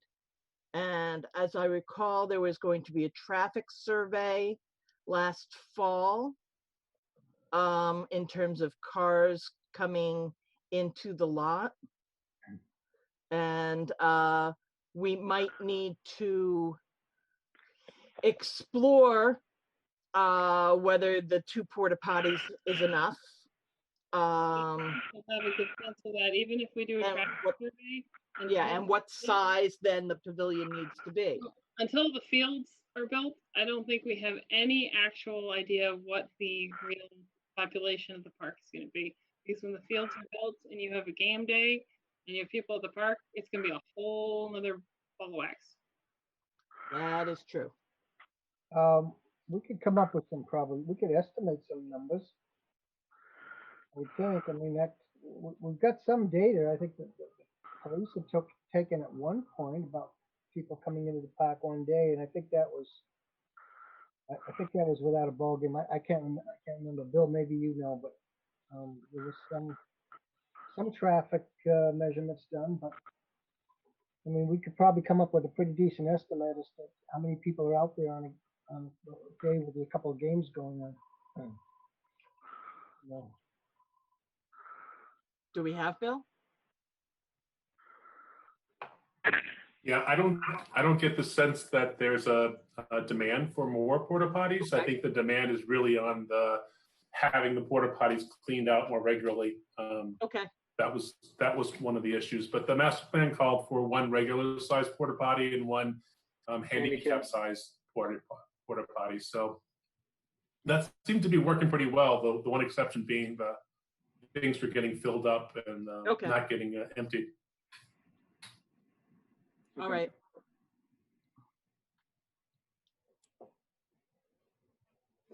All right, so ideally with this one, basically, Bill, what you're saying is that the $7,500 to $10,000 cost is what most likely for this metal structure. But if we had somebody from the Boy Scouts, build it out of wood, I would assume the cost would be significantly less. And I wouldn't say significantly less. Really? No, I mean the entryway was $6,000, I believe. I'm top of my head. Was it something really? like that. Wow. Okay. So, So would we but be I looking will say at- that. Oh, go ahead. I will say that if we gave this page to a scout and they were looking for a Eagle project, this would be enough to probably get them started. And then their plans would include, generally they would include fundraising and all that other stuff. So it's kind of a turnkey thing. Oh, it would. Okay. Yeah, But it's a matter of, I wasn't sure. Would we have to supply the material and they would just build it, or would they go out and do the fundraising and all that? So they would go out and do the fundraising and all. So really the challenge here, I think, is that if we're if this is the scope of it, then we just need to find someone who will go out and sort of publicize the need with the appropriate scout leaders. Or it could be a corporate project as well. Unlikely, but it could be.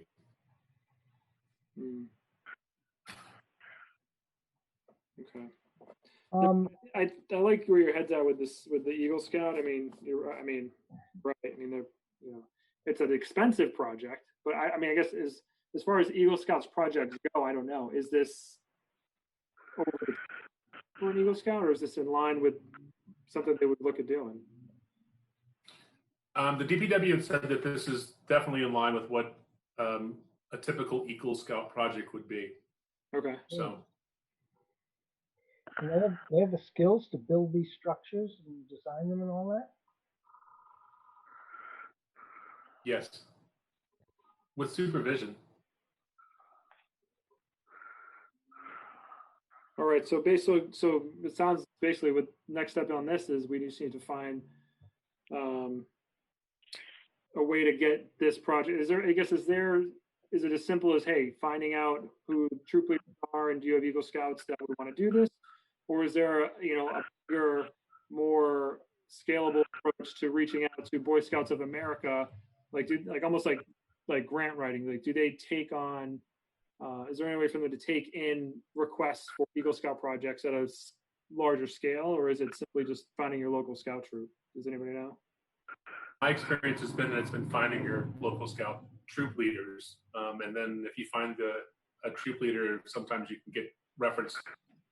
You can find a regional scout leader and maybe grow it that way. But it's going to be someone local. It's going to be someone in the Chelmsford area. Okay. So, any Eagle Scouts or regional, whatever, but I do have one of my daughter's friends. He's in Boy Scouts, so I could, and his mom is involved in some fashion. I could ask her if she knows any regional contacts. Okay, that'd be helpful. Yeah, 'cause, I mean, I have no connection to Boy Scouts, so I wouldn't know where to start. So if you at least have a connection and you know someone, I think that's a good place to start. I know she's mentioned her sons in scouting, and we chat. So I will try the network. Okay.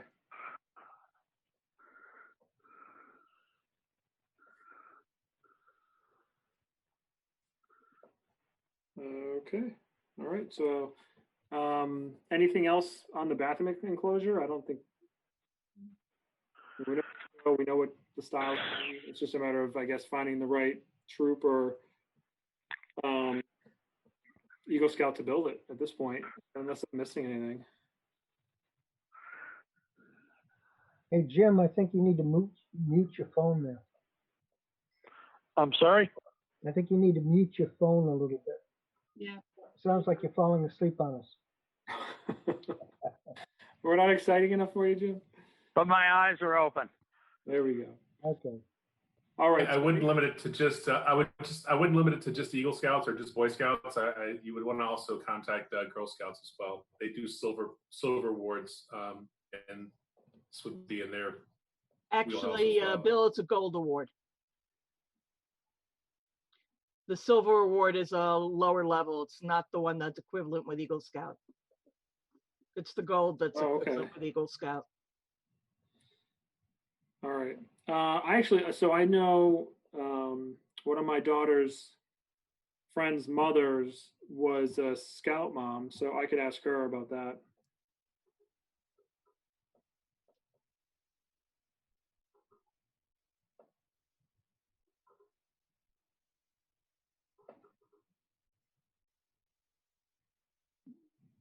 I'll see if she knows anybody for Girl Scouts. It's a good idea, Bill. Anything else on the bathroom enclosure?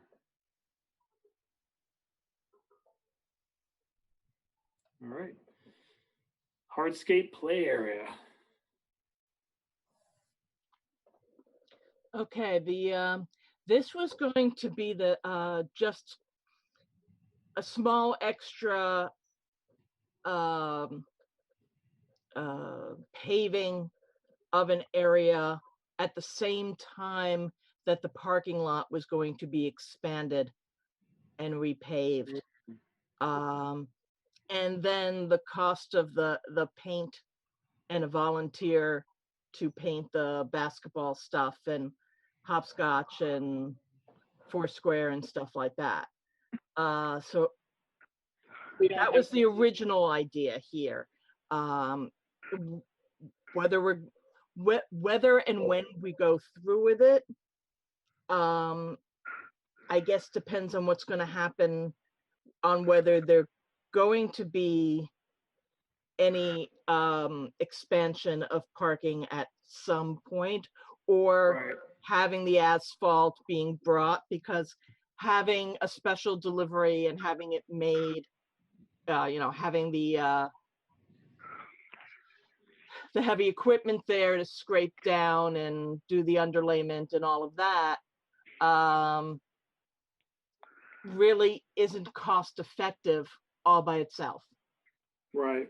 It's the kind of thing that when the equipment's there, when the asphalt is going to be arriving or being transported there, then that's the time to do it. So what I hear you saying is that for this particular project, we may want to put this one on hold until, after, the park opens full capacity, and then we're able to then at that point show that we need to add more parking space. And at that point we would add this. Is that what you're suggesting? Or explore how much it would be to have whatever dimensions we decide on paved with asphalt, and compare that price to what it would be if we waited until the town was repaving the parking lot. We should also find out whether or not the fire department has any plans there to do anything with the asphalt in their area, or what the DPW's take on this. Okay. Right. I mean, we were talking about the area sort of in front of that barn shed. I don't know what to call that giant building. No, it's more to the side of the fire station, between the fire station and the parking lot. Right. That's the emergency management garage. Right. It's kind of over by the emergency. It's between the fire station, the emergency management garage, and the parking lot. So I mean, I agree. If there's a whole, we'd have to do it all from scratch with nothing else being done in that area. I agree. We should probably put it off. But I think it's probably worth talking to the DPW and getting a sense of whether or not there's any plans to do anything over there, what they think it would take to do this. And, I don't know what's going on in terms of the walking path, in terms of heavy equipment or whatever, but whenever they're doing that. What are we laying the walking path with? I thought it was like a crust packed snow or something. A fine crush. Not concrete, right? The crushed or fine or something, or what are we doing? I've lost her. It's crushed granite. Yeah, that's what I thought. Yeah. Sorry, say again. Crushed granite. Crushed granite. Okay.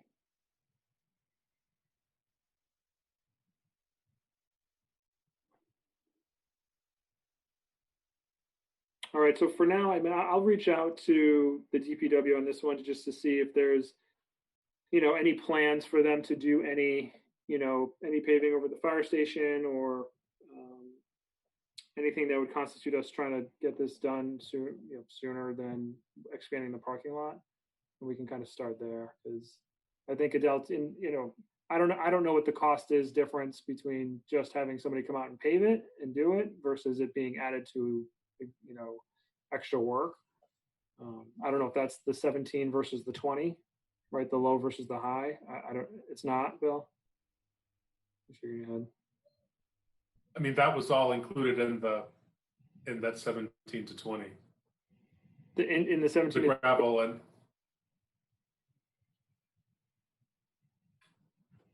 So the 17 to 20K price, was that inclusive of us also expanding the parking lot, or was that just the price for? No, this was just the price for the work for this thing. For this only. Okay, so that price was not had nothing to do with the parking lot. Okay, we know. So that's, I guess we know it's going to be 17 to 20 grand then. The other thing to consider too is that the engine 2, or is it engine 2, engine 3, whatever, that fire station there is going to have to be redone at some point in the very near future, because the headquarters are all, the living quarters are all out of code. So, and if they end up making that a primary station, the footprint of that thing could expand. Yeah. That would impact this a lot. Okay. Right. We couldn't obviously put it where we were thinking. So they might be redoing the parking lot, and we could put it nearby and maybe use their extra asphalt.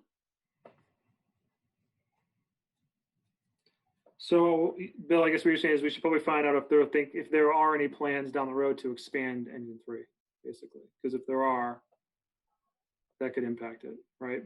I don't think they would. I don't think anybody you're going to talk to is going to really know. I just know that there has been discussions about the which fire stations are going to be utilized in the future and which ones may not be, and that the living quarter issues are going to have to be addressed in the 4 of the stations that are in town because they don't meet code. Gotcha. And this other than the main station, I think is one of the primary stations on their list because of proximity to Route 3. Right. Okay. I can't believe the town is going to be doing anything in this regard until the pandemic settles down. So, because of the financial stress on everything. So I would guess you're a good year away from even thinking about this. And also this, if my sense is correct, is much lower priority than things like the pavilion. And I'd hate to see money in competition for some of the other things that we want to do with the park. But if you guys let me know. So from a priority perspective, I guess just we'll take a note of it. The pavilion seems to be high on the priority list. The bathroom enclosure seems to be high on the priority list. Hardscape play area not as high as the other 2. For perspective, the idea was that we were saying we were making the park usable for everyone of all ages. This was going to address the middle school and high school demographic who no longer use the playground or the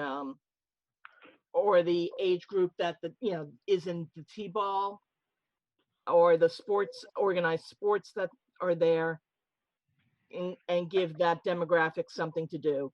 Yes, it probably is not as high on the demographic, just so that we keep in mind what its original purpose was. Yeah, I think it's a worthwhile project. I agree it's probably not our top priority, but I don't want to lose it. But I think, yeah, with everything else going on, it's probably not the highest thing to. Okay, moving on.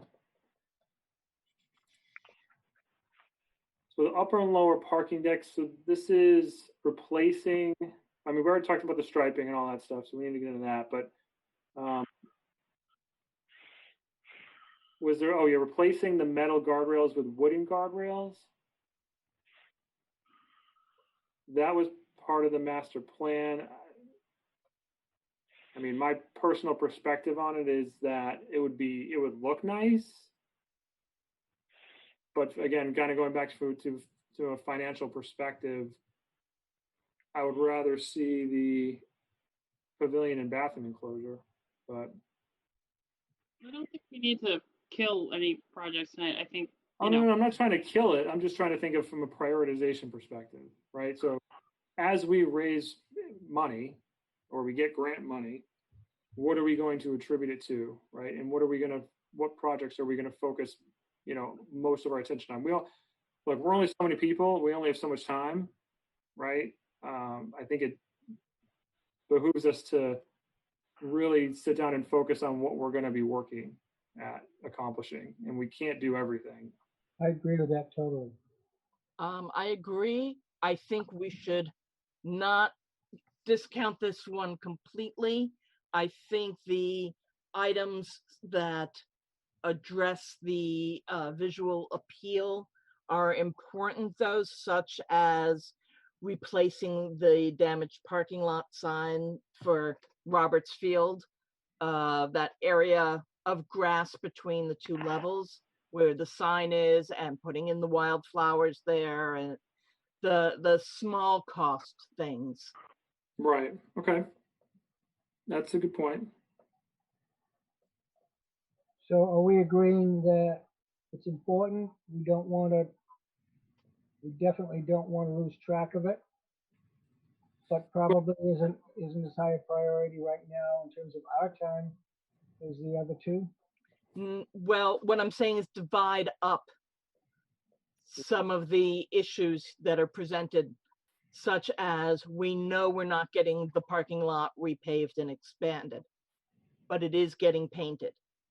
We should have a new sign that identifies the park.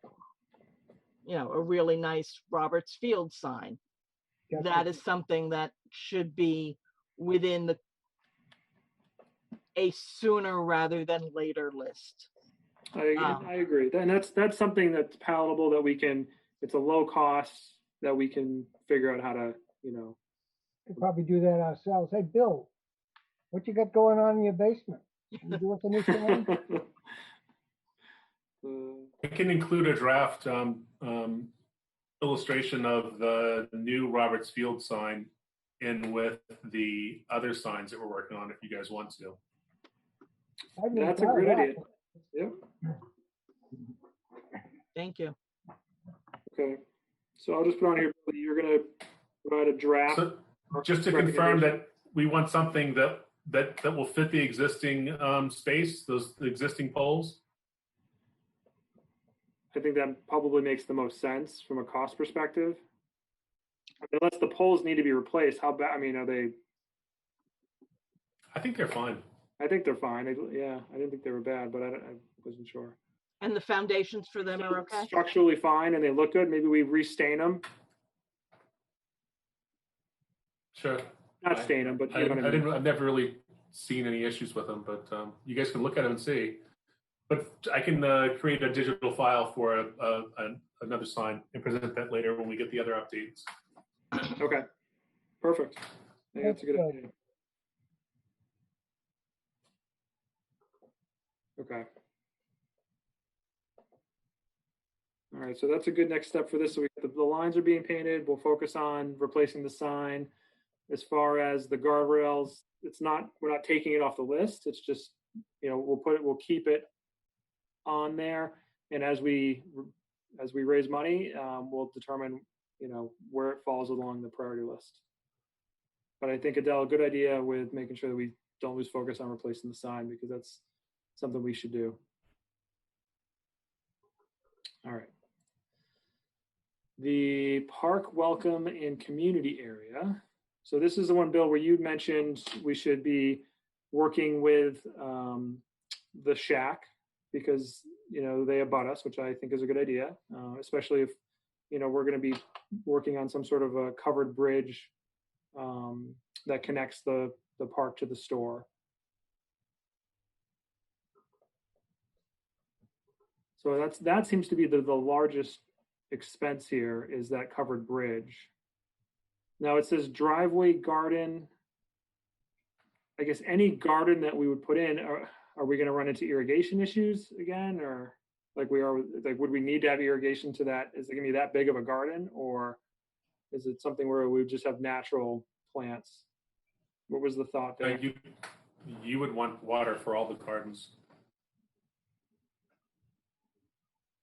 Okay, so that's kind of on hold, along with the, I guess, awaiting the irrigation. I mean, you could say it's on hold, but I think an overall site plan for this welcome area needs to be created to sort of show what it is, what's in it, and how all these pieces kind of fit together. And then that hasn't been done. Okay. No, that has not been done, and the connecting paths as well. And that's going to need, that really should happen in unison with what with Steve's plan. You think Steve has the resources and the time to draft this?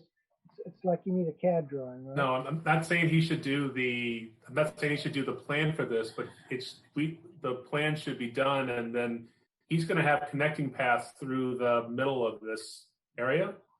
So he needs to kind of know what our expectations are for where stuff is going to go.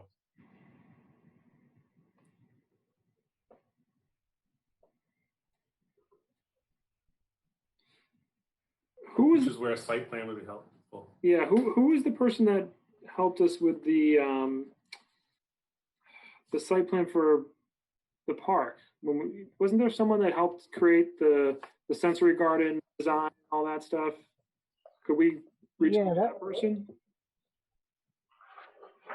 that was,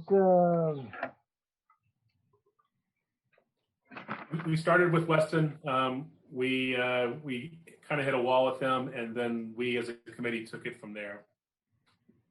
wasn't it Howard Stein Hudson that developed all our original plans? They designed the playground. Yeah, they designed the playground. They didn't design the natural play area. Right. They never signed. I thought they signed the master plan, not the playground. Yeah, they did. I remember we were dealing with them when we were talking about grading the fields. Right. I'm sorry. So Howard Stein Hudson did design the master plan. My mistake. So, I mean, but I don't know. So what are you suggesting, Barry? I'm just thinking out loud, mumbling a little bit. What we need is a CAD system to track this out ourselves. No.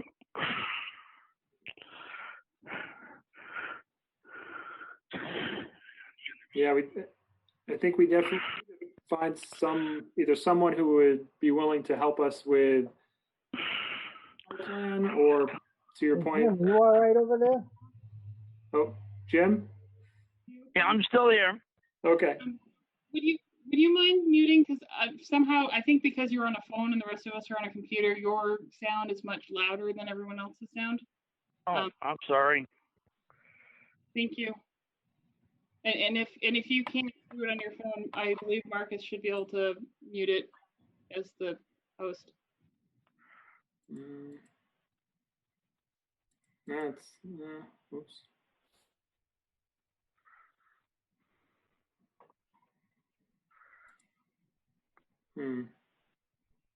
I'm trying. I don't see.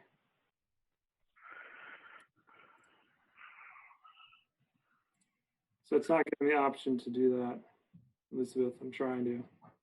Okay. But sorry. I haven't hosted a Zoom meeting myself, but I have been told by other people that it was a possibility. So I don't. Yeah, I'm used to Microsoft Teams, but yeah. All right. I think we're okay though. All right. So I guess for this I guess we need to figure out who's going to develop a site plan. That could be, I guess, something that we do. And then, I could talk to the person over at the shack and get their input. So we just want a site plan for the entrance area, right? Where the shack is and the welcome sign. Well, that's, I guess, the idea is, right, is having the welcome community area and the gardens, like where, I guess, I don't remember seeing on the plan, like where this is going to sit. Like, is it just after the walking bridge? I think it's basically between where the walkway goes up from the original walkway goes up from the lower parking lot. It's a little higher than that and a little lower than where the new walkway would come in from the upper parking lot. So it was kind of supposed to be a triangular-ish, I think, garden in between the two of those to kind of in between the two paths placed together. There's the old parking lot path, right? The old handicap path with the bricks. Right. And then there's going to be the new one that's going to be up by the bathroom stalls when they build the walkway, right? Right. And I think the idea was that the entrance was going to kind of be between the two of those. I think that's my vague memory. I thought there was some sort of plan laid out in the master plan or in slides or something, because we discussed it a lot. So the area is the area between the parking lot, the creek, and the playground. So that space is where all of these different pieces were meant to be put. Okay, but when you say like draw out the site plan, is it kind of like, hey, here's where flowers are going to go, here's where rocks are going to go? Is that Correct. right? Okay, so we have the general area that this is going to go, but nobody's determined really what's going to go where within the area. Right. There was some sort of drawing, or whether there was a place, maybe it was just a placement on the master plan. I thought there was some sort of drawing years ago, but maybe I'm wrong. I don't think you're correct. I would be more than willing to take on drafting that, but I need to figure out a tool that I can afford, and I don't know if there is one. So I will do a little bit of looking to see if I can come up with something to sketch this out. Doing it by hand could be very, very tedious. But it sounds like we really need to do a little quick surveying and measurement and do a scale drawing. Do you guys agree with that? I do, yeah. I mean, I think that to do it freehand would be a little messy and somewhat unpredictable. It's hard to accommodate change when you're not doing it electronically. Right. Yeah. Right. Yeah. Yeah. So, yeah, Barry, if you're good at looking into that and trying to figure out if there's a tool. I mean, I don't know if there's any kind of free CAD tools out there or anything like that that are limited in scope of what they can do, but would be good enough for us. That'd be great. Yeah. Or if we can find someone who'd be willing to volunteer to help us out with it, that's another thing. Our, entryway, and it's going to be a high profile location, and we're planning on putting plants there. Maybe we can, re-ask Mahoney's or something to see if we can get input from someone there with a sponsored by line or something.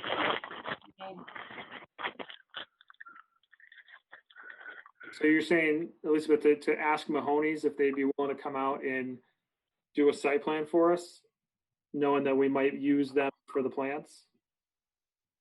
Yeah, I mean, we could see if they have any ideas or input in terms of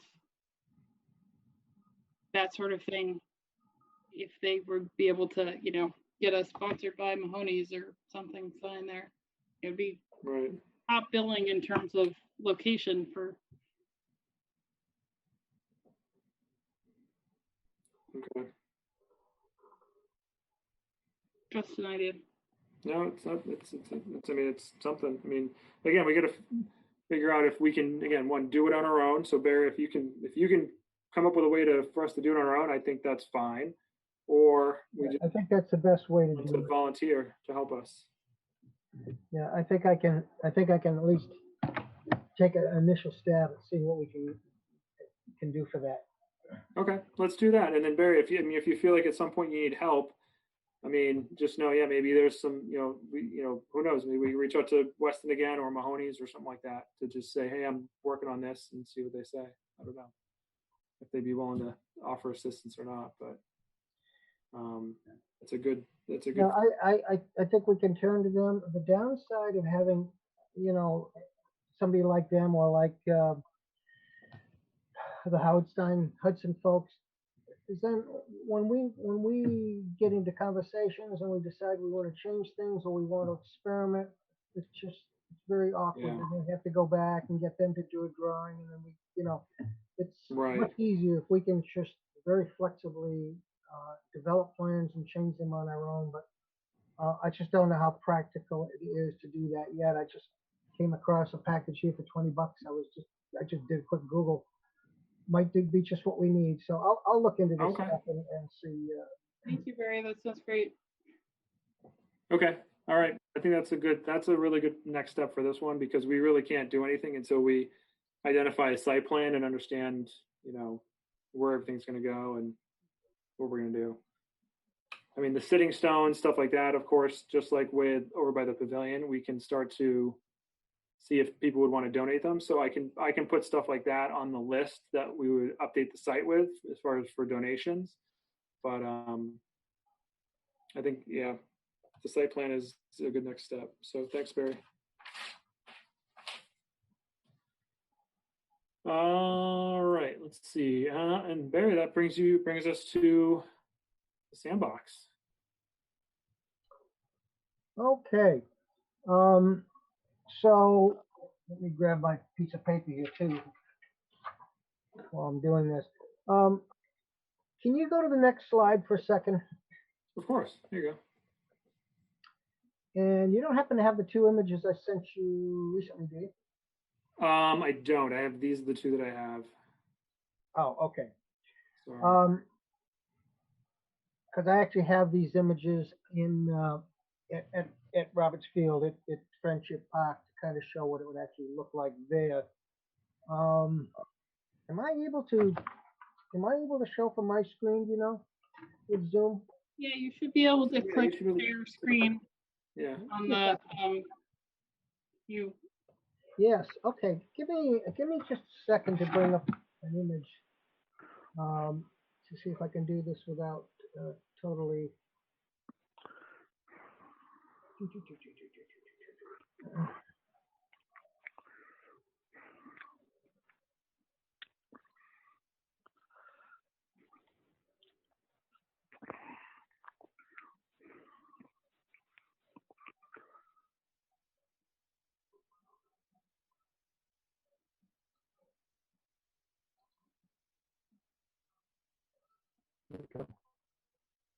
So Marcus, I'm going to have to invite you to stop screen sharing while I bring this up.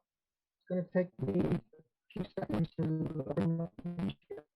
Okay. I apologize for making you guys wait. No worries. Figure out. What's the two?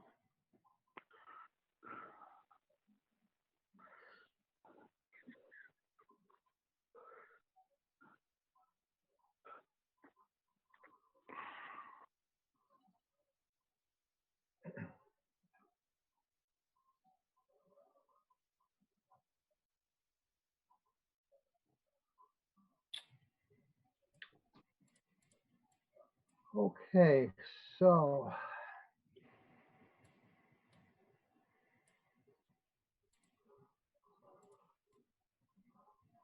well, I got that part of it up. Now I got to get Zoom to cooperate. And let's see if I can do this.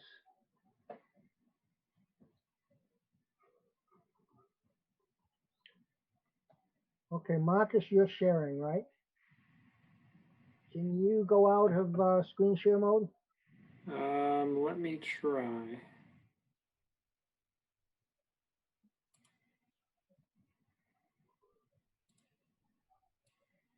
Strange. All I see is a small box. Go to the very bottom of your screen and you should see something that says screen share. And you may be able to In chat talk and it. Word, does your thing say share screen, or does it say something?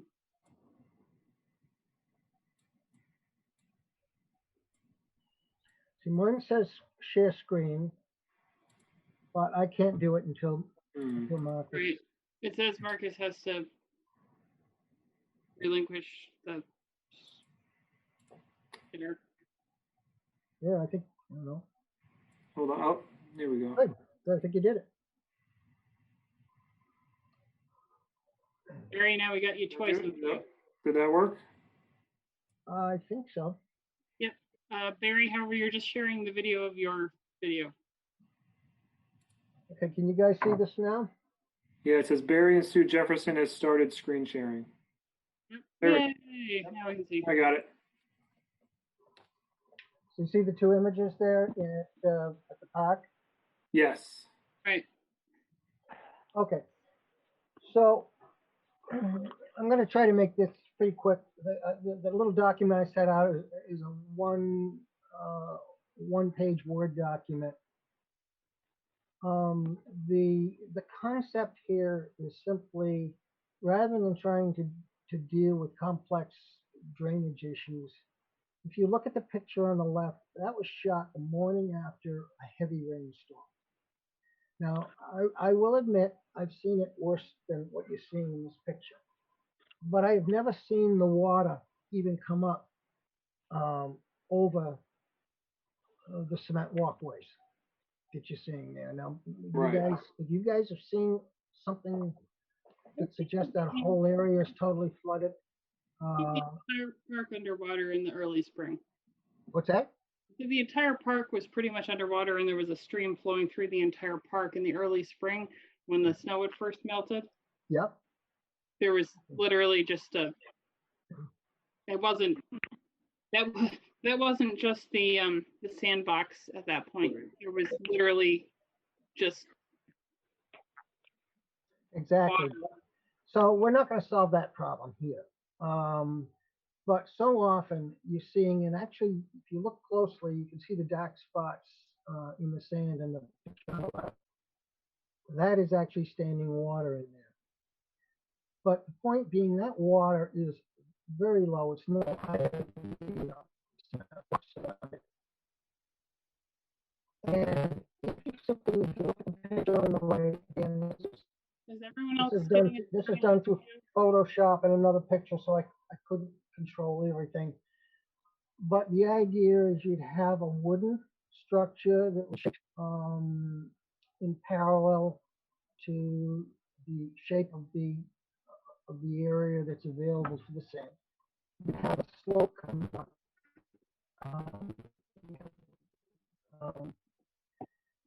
It would get that sand 6 inches to a foot above the sidewalk level, and at that point, you're not going to have water pooling. Now, you would have water if the kids dug way down.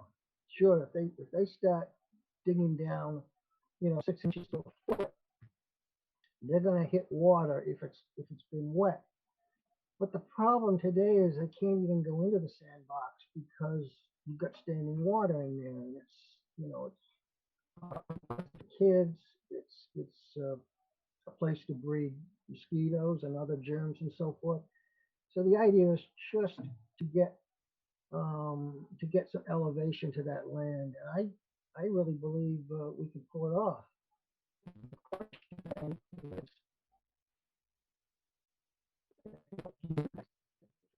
Wow, way to go! Your audio at all? Are other people having the same audio problems? Can you hear me better now? Yeah, I can hear you, Barry. Here, we're breaking up before.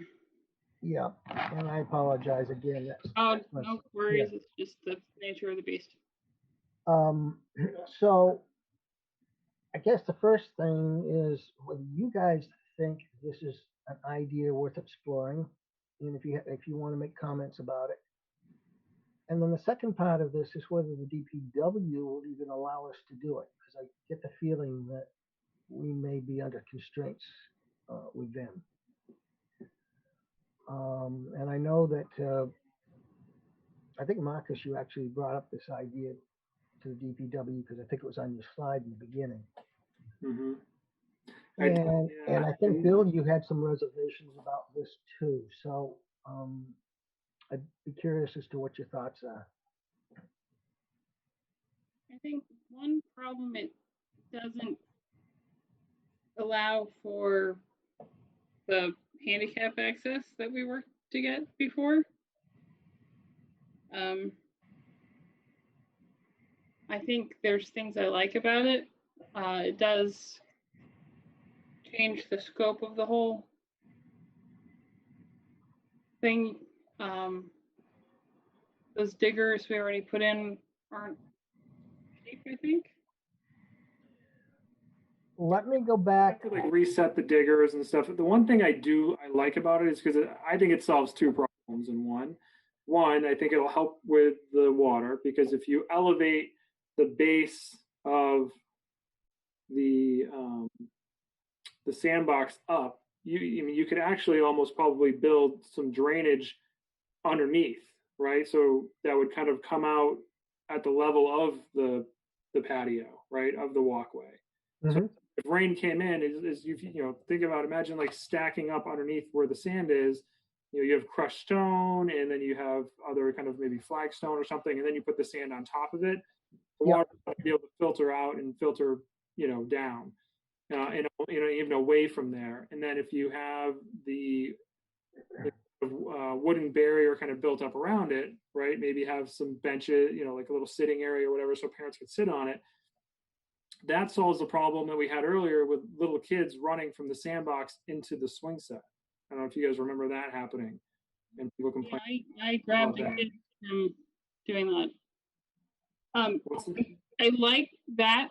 There are definitely things I like about it. I think you're going to have a problem with having a handicapped access point and not having a elevation drop off onto cement issue, right? If you can pull like wheelchair right up to it, then you're going to have and you had a transfer point, you'd have effectively an 18-inch drop onto cement, right? Because if the handicap pull-up spot is still cement, if you built up one side of that so that someone could transfer into it, like the transfer height is, I think it was 18 inches, 12 to 18 inches was the transfer height for all of the transfer spots on the playground equipment. Anyone else remember for wheelchair accessibility? I just think you're going to have a problem with people debating accessibility on it. I agree. I think there's a lot of things I like about it stopping kids from running directly through the little kids and from the kids running directly into the swings and from the sand getting all over the, cement and from giving a possibility of people actually sitting around it. I think we're going to run into the same problem we had before, which was how to make it accessible. And also, I feel like there was an issue with building we wanted to build a hill at one point into the whole park when we were looking at doing a national. We wanted like a big hill, that's why instead of doing a big hill, we ended up doing the, I don't know, whatever that piece of equipment was. Yeah. But I don't know. I mean, I get what you're saying, Elizabeth, with the, ADA compliance stuff, which maybe that's the deal breaker on it. I don't know.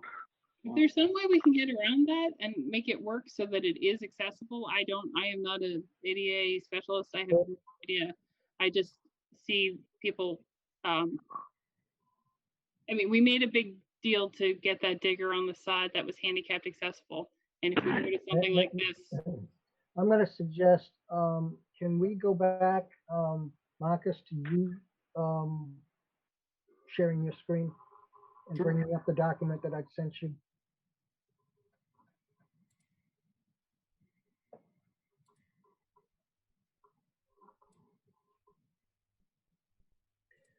So the picture down here on the right, I would envision what I showed you a minute ago at Roberts Field, but a little bit of an inlet where they could come in. We'd have to be able to design work. They might have to have a slight ramp to come up. But the question then, when you're talking about accessibility, there's two levels of that. One is just to be able to play with a digger like you see in this picture on the right.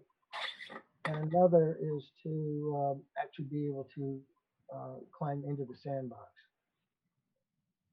Right. If you have someone wheeling up and going to a digger and you have a hillside up, if they don't lock their wheels carefully while they're on it, no, the idea would be at one spot here, let's say, I don't know, can you see my, well, you wouldn't be able to.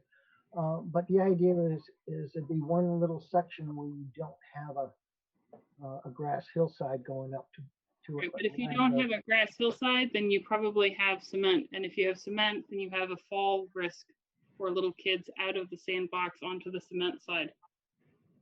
And if they can't put mulch under the trees because they're afraid the trees are going to be you have a fall zone, right? You either build the handicap ramp up with the rubberized material. You know what I mean? You either make a pad, a handicap access pad out of the rubberized material so that the fall zone is that? Okay, Or so before we That's solve, actually, it, what problem are we trying to solve? Are we trying to let them have access to the digger, or are we trying to let them have access to the sandbox itself? I think if the sandbox as a whole is elevated, they both are kind of the same issue, right? If the sandbox as a whole is elevated, that digger that is shown on that picture does not work because it would be the handholds would be above the head of someone on the ground level if it's a cut in to the elevated area. And if it's not, right, if the sandbox is up above, then that kid is not going into a sandbox that's up on a hill. That kid is on a level ground with a sandbox that's also on level ground. If you had an elevated sandbox, that kid would not be able to reach the digger. say elevated, I mean, Barry, I know what you were thinking, but I mean, I'm thinking like 6 inches off the ground, right? It doesn't have to be like foot and a half or 2 feet off the ground. I agree. We don't need to have it that high. You might have the top of the wood structure a foot and a half, but the sand level itself wouldn't be that much higher, right? higher. And if you take the picture on the right, imagine pulling the digger and putting it outside of the enclosed sand area. There's no reason why the digger has to be in the sand. What would they be digging? What's that? No, I think he's saying the post, Elizabeth, doesn't have to be inside the sandbox. The post itself could be outside the sandbox, and the person could still use the digger to dig in the sandbox. But I think, I mean, you both bring up good points. Barry, I think at this point, maybe scoping it out a little bit further to. Well, that was going to be my suggestion. I didn't want to do too much engineering in this because I didn't know if it would even pass first base with you guys as a possible concept. And maybe something that we could use as more of a visual proposal, like, kind of schematic to the DPW and say, hey, look, here's what we were thinking from a layered perspective, and layout of how it would work. Mm-hmm. I guess I got to think, I mean, we're going to have to get their approval on it. We don't think we can just go do it. Do you think if you were to show Steve finally the pictures right now, well, I don't think, and offer him that we would do a more detailed design, what do you think his reaction would be? Do you think he would just maybe throw it out? I mean, there's a risk. I think, I think his reaction might be, like, we're not doing that. The problem, I think he thinks the problem is something else. So from what he had shared with me, he thinks it's more of a bigger issue of drainage underneath the sandbox. But I don't know. I mean, if we were able to show him, I don't know if these pictures these pictures wouldn't be able to illustrate it enough without actually talking to him on the phone and talking it through him.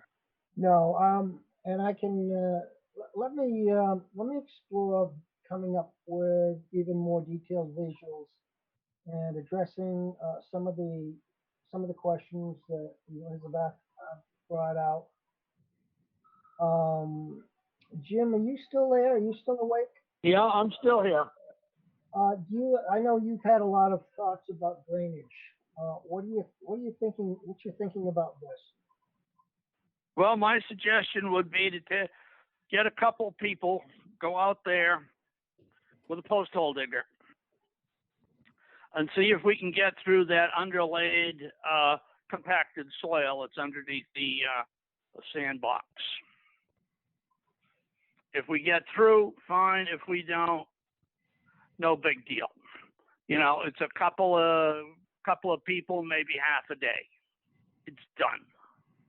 But you'd still have the problem with the sand on the sidewalk. That would be my thought. Put some vertical holes underneath the sand itself. See if we can find some permeable layers which allows the water to drain away.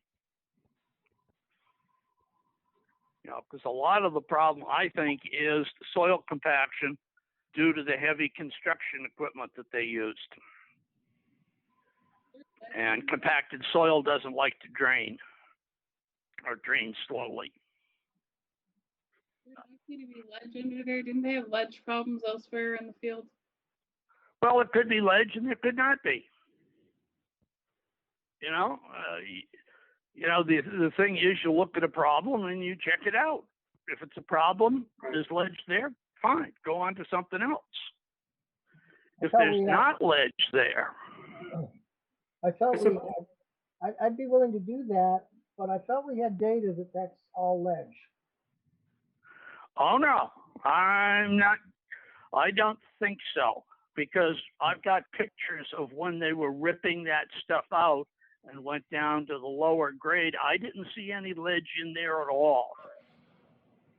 Interesting. You know, Well, I could be I wrong. guess it's worth a shot, right? I mean, it doesn't cost anything for one. Yeah, and it's not precluding anything. Well, yeah, know? it's not saying this isn't a good idea. It's saying, hey, if you can put some holes in there. And If you solve the problem, again, If you not- still have the sand on the sidewalk. Right. You know, so I don't know.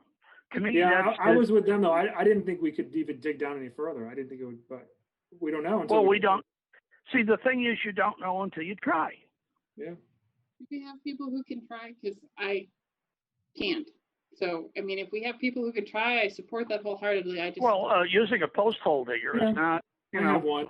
I can go check it out. And just, I'm going to go down there and redo the picnic benches anyway. So when I go down there to do that, I'll just throw a postal digger and see. Okay, and then, I sent you that drawing. As I recall, I emailed you the drawing. Yeah. Okay, and that it was a little bit more complicated.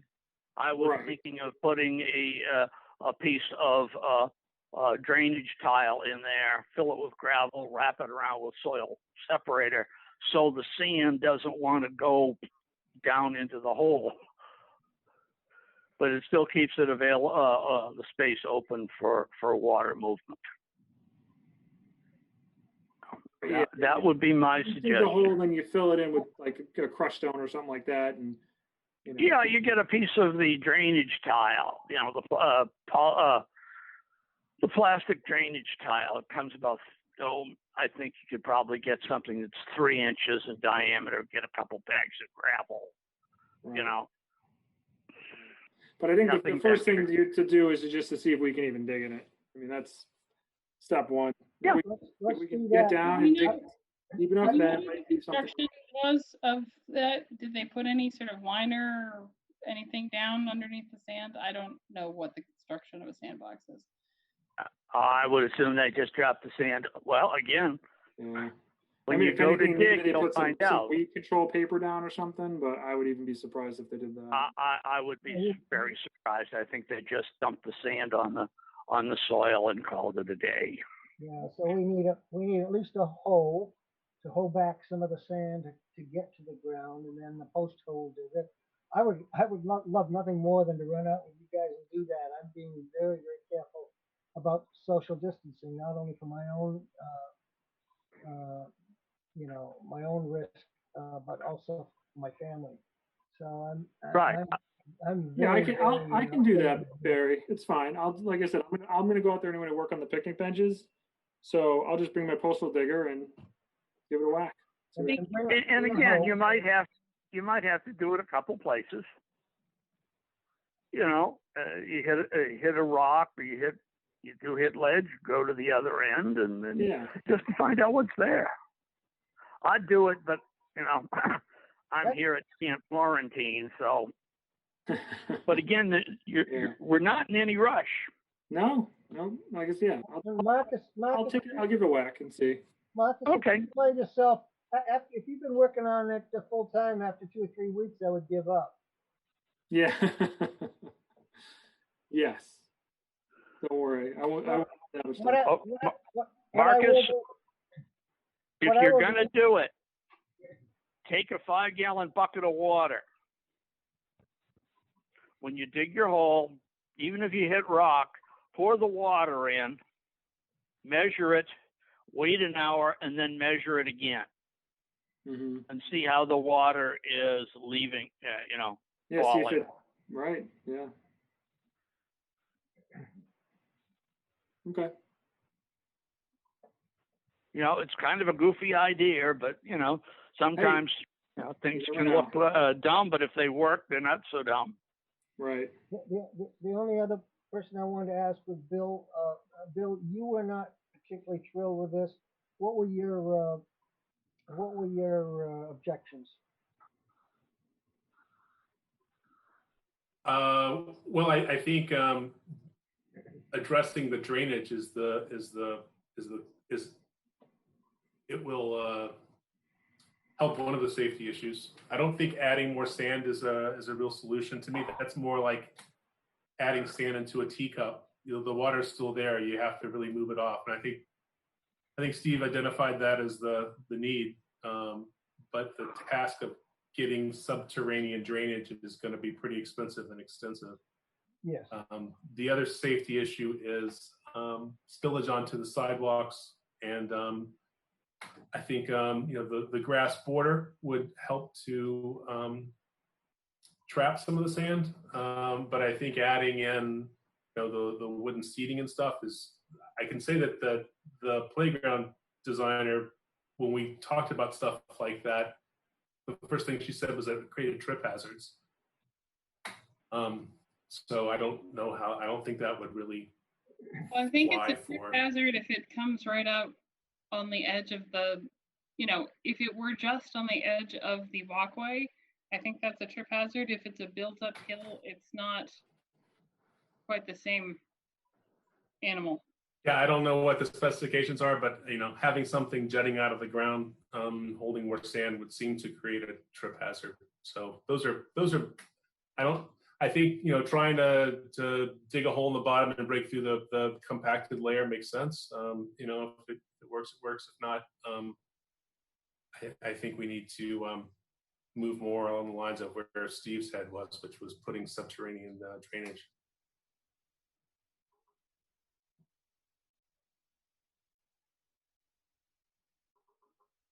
Well, what I can do is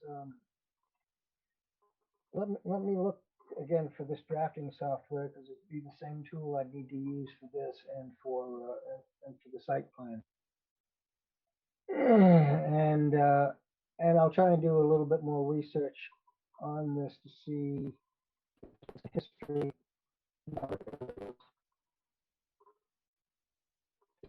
if other playgrounds have got some concept like this that's worked, or if there are safety issues involved and things like that, because that's the other thing with the DPW. And they say, it's fine, it'll work, all that kind of stuff, but we can't approve it because of the town has their insurance policies and so forth that are very rigid in terms of safety concerns. Right. So it does get into some. I mean, it would be a lot easier if I was just doing it in my own backyard for my kids and the neighborhood kids, but it's a bigger issue here with a public park. Right. Okay, yeah, so if you want to look into that, I'll dig some holes and we'll go from there. Great. Sounds good, guys. All right. So this Marcus, area, yeah. do me a favor. When you take the soil out of the ground, could you send me some pictures of it? Sure. I can do that. Okay. Yeah, send me. I don't know if I have your number, so if you just send me an email with your phone number, or I could email you the pictures, whatever's easier. But, Yeah, email. That's okay. You got it. All right, so Barry, this is the Gantt chart you sent me. You mentioned maybe you wanted to go over. Is there anything in here specifically that you wanted to address, or just make it? Well, Actually, I realized as we went through tonight's meeting, there's a lot of information that that that came out of tonight's meeting and materials you put together, Marcus, that I can fold into this. Okay. And so what I probably will do is that I can ask. I just want to hit a few things quickly, and maybe Bill can answer these. Like the three stone benches down here. Those Lamacia granite. Actually, it's hard for everybody to read this. I've got a paper copy here, so I'm going to look down and try to still be heard. So the three stone benches, I think are all completed, aren't they, Bill? They've been installed. Yeah, the plaques seem to be installed, but the benches are in place. Okay, I'm going to put those at 99% to indicate that. The kinetic sculpture, has anything happened on that? It's still being worked on. So they're working on the plans right now? Okay, And building and cutting and welding. okay. The 5 sensors in Butterfly Gardens, the planting plan is what? Maybe 75% done? That Sandy did? Does that sound right? Yeah, I mean, I guess. I mean, it's pretty much been defined.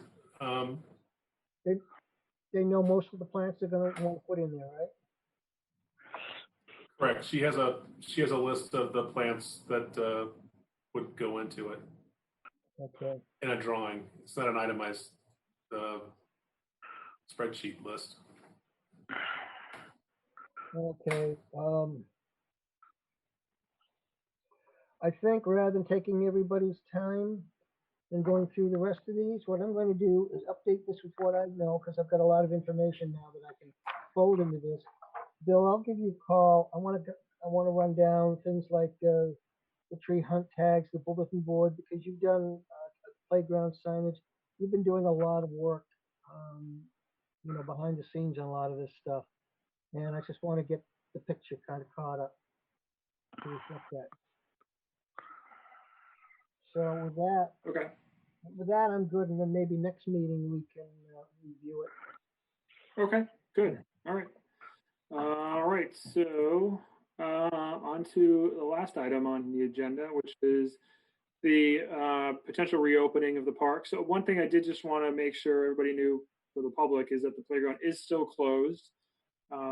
Justin had taken these pictures and shared them with me that there were some people that had removed the orange construction fence and were using the park. And so I alerted that to Steve. They went back and put the fence back in place, so it's all there. But just want to make sure everybody is aware that the park is closed for now. The potential for reopening, I've heard it maybe in early June potentially, but I also have information from the state that I'll share as part of the Outdoor Recreation Advisory Task Force for Massachusetts. They've put together a plan for all of the outdoor activities that would be happening within the state, and then when they're going to open based on the different phasing of the state reopening. So here is an excerpt of that document, and what it shows is this is just a regular park recreation. So this would be Roberts Field, the park in and of itself, which is technically which is open right now. And these are the state guidelines around the phase 1 opening. And then any athletic fields and courts, those are currently closed. And then the playground, which would be Friendship Park, is currently closed. And then even a phase 1 reopening with the state, it would still remain closed. So I mean, again, I'd heard from someone that maybe early June, but I would be skeptical at best if it was in June. And then additionally, with phase 2, there are certain protocols. One of them is the cleanliness protocols, which require periodic cleaning and sanitation. and also proper supervision. I was informed by someone at the town that there were concerns of resources being available to meet the demands of the cleanliness of it, especially with the porta potties. We don't have the resources apparently to have somebody go there and to properly sanitize them on a regularly scheduled basis to allow for the playground to be open. So that's kind of what I was told recently. Where we're at. Quick question: wasn't May 25th the start of phase 2, or did I have that wrong?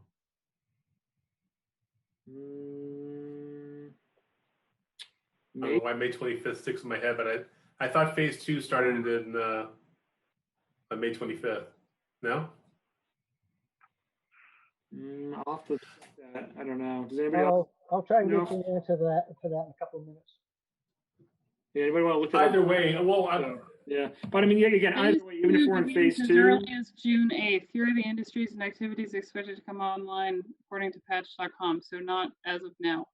so June 8th is phase 2, June 8th. Then They're saying it could begin as early as June 8th. I think it's dependent on data.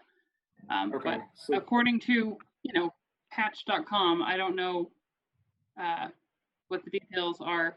I haven't read the article, but said further down the article says the focus will now be for sustaining a safe and manageable start phase. Governor Baker said the state will not move on to new phases any sooner than 3 weeks after one starts. He also said if health metrics move in the wrong direction, each phase could be longer and there could even be regression in what's allowed to open. So no, we're definitely not in phase 2. Phase 1 only just started on the 18th, I think. Maybe phase 1 didn't even start until the 25th. Maybe that's kind of the date, but okay. yeah, we're not there yet. And given how people acted on Memorial Day, I bet the statistics are gonna Go. slow things down. So it's going to be the governing body for the town that's ultimately going to put these guidelines into place and develop the list of guidelines. Are you comfortable reaching out to them and sort of trying to get them to move forward with developing these guidelines and making sure that they're posted? Because I know that they posted guidelines at Hart Pond for using that area, although the playground's still closed. But at some point, Right. the plan needs to be publicized, and people are asking. So is it? Are you comfortable reaching out to the Board of Health and asking them when they would expect to have something concrete to put out in the public realm? I mean, I can reach out to the town and find out, because based on what I was told, I'll just reach out to the person I spoke with earlier, and it mentioned to me that the town plan is to be stricter than the state policy, right? So even if the states say, hey, playgrounds are open, we may not still be open because we're going to be a little bit more strict than the state. So I asked, basically, hey, what's our plan? And I was told we don't have one yet. We're following state and CDC guidelines, and this is what I was provided. So I can go back and ask for additional information, or if there's any other guidance that they're going to be looking at from the CDC that we can make public either on the site regarding, Roberts Field, even because that is open. People should be doing there, but I think it would be helpful. I think it would be helpful if we had a concise statement that said, "This is the plan." Even if it says there is no plan, it would be helpful to have the town's take on it. Yeah, I mean, I'll go back. My guess is I'm going to be redirected back to this. So as far as park recreation, this is going to be the guidance. I'll go back and see if I can get something specific for the town. Maybe we can post something like that up at Roberts Field to give some information. I think if we don't have the resources for the cleanliness protocol, then yeah, we can't follow the cleanliness protocol. We can't be part of phase 2. I think maybe when we do open, we might have to consider not having porta potties for an extended period of time, even if we are open. Maybe we accept the fact that we'll have a playground, but no porta potties, and everyone will understand why, because no one really wants to go into a room of enclosed feces. I think all the play structures are going to be an issue too, though, for sanitizing. I think it's going to be a bigger issue than the. It is bigger issue than the porta potties. I'm concerned. Also, I know there was a change of the helmet guidance from helmets being not able to be worn. This, I swear, relates not being able to be worn for entrapment issues. To being a warning on the sign. We might want to consider warning people to watch small children and masks. I don't know how people are going to have their masks tied with their kids, but I would hate people to not pay attention to the fact that little kids have things, you're not even supposed to have ties on sweatshirts, right, on little kids. And now, for understandable reasons, we're having masks. And I know the masks my kids have are full around the head because going around the ears does not stay on a small child. So we might consider whether we need to put some warning, I don't know, signage when things reopen.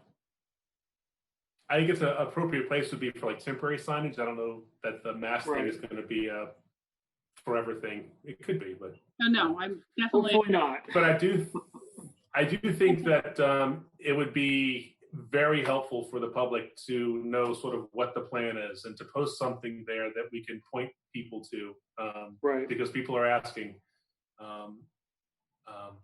even if it's just a laminated piece of paper that says this is what it is.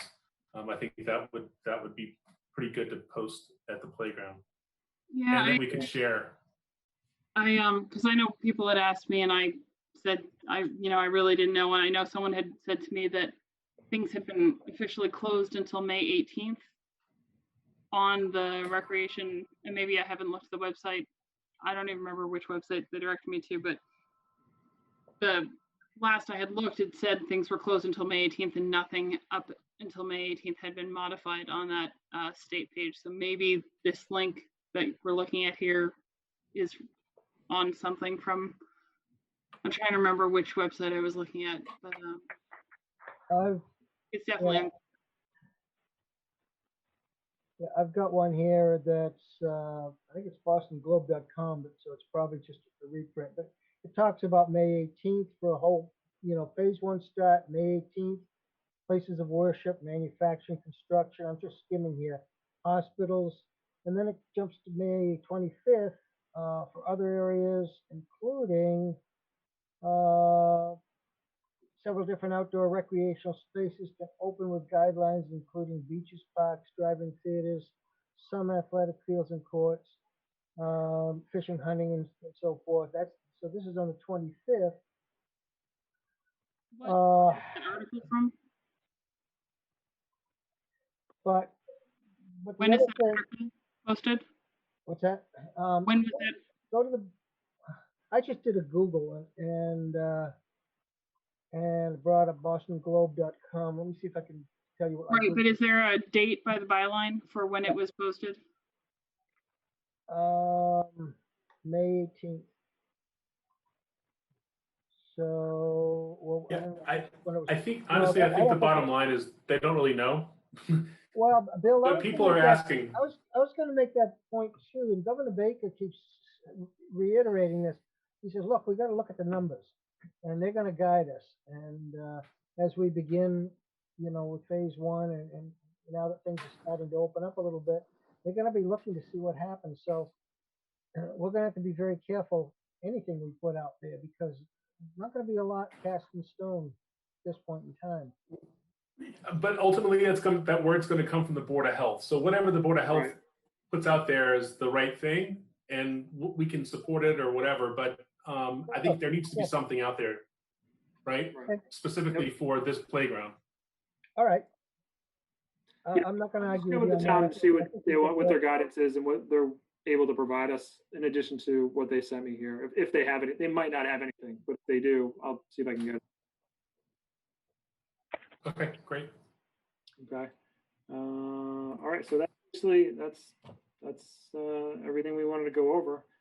I thought, again, it'd be a good idea for us just to kind of figure out for our next meeting what we want to have done, and that will help determine when that next meeting needs to be, right? So we talked about a lot of things today, which is good. Let me just go back to my notes here. Marcus, I took a bunch of notes tonight, and I'd be happy to share them with you if you'd like. If you're going to do, you're going to do minutes yourself for this meeting? Yeah, probably. Yeah, I think I'll have to.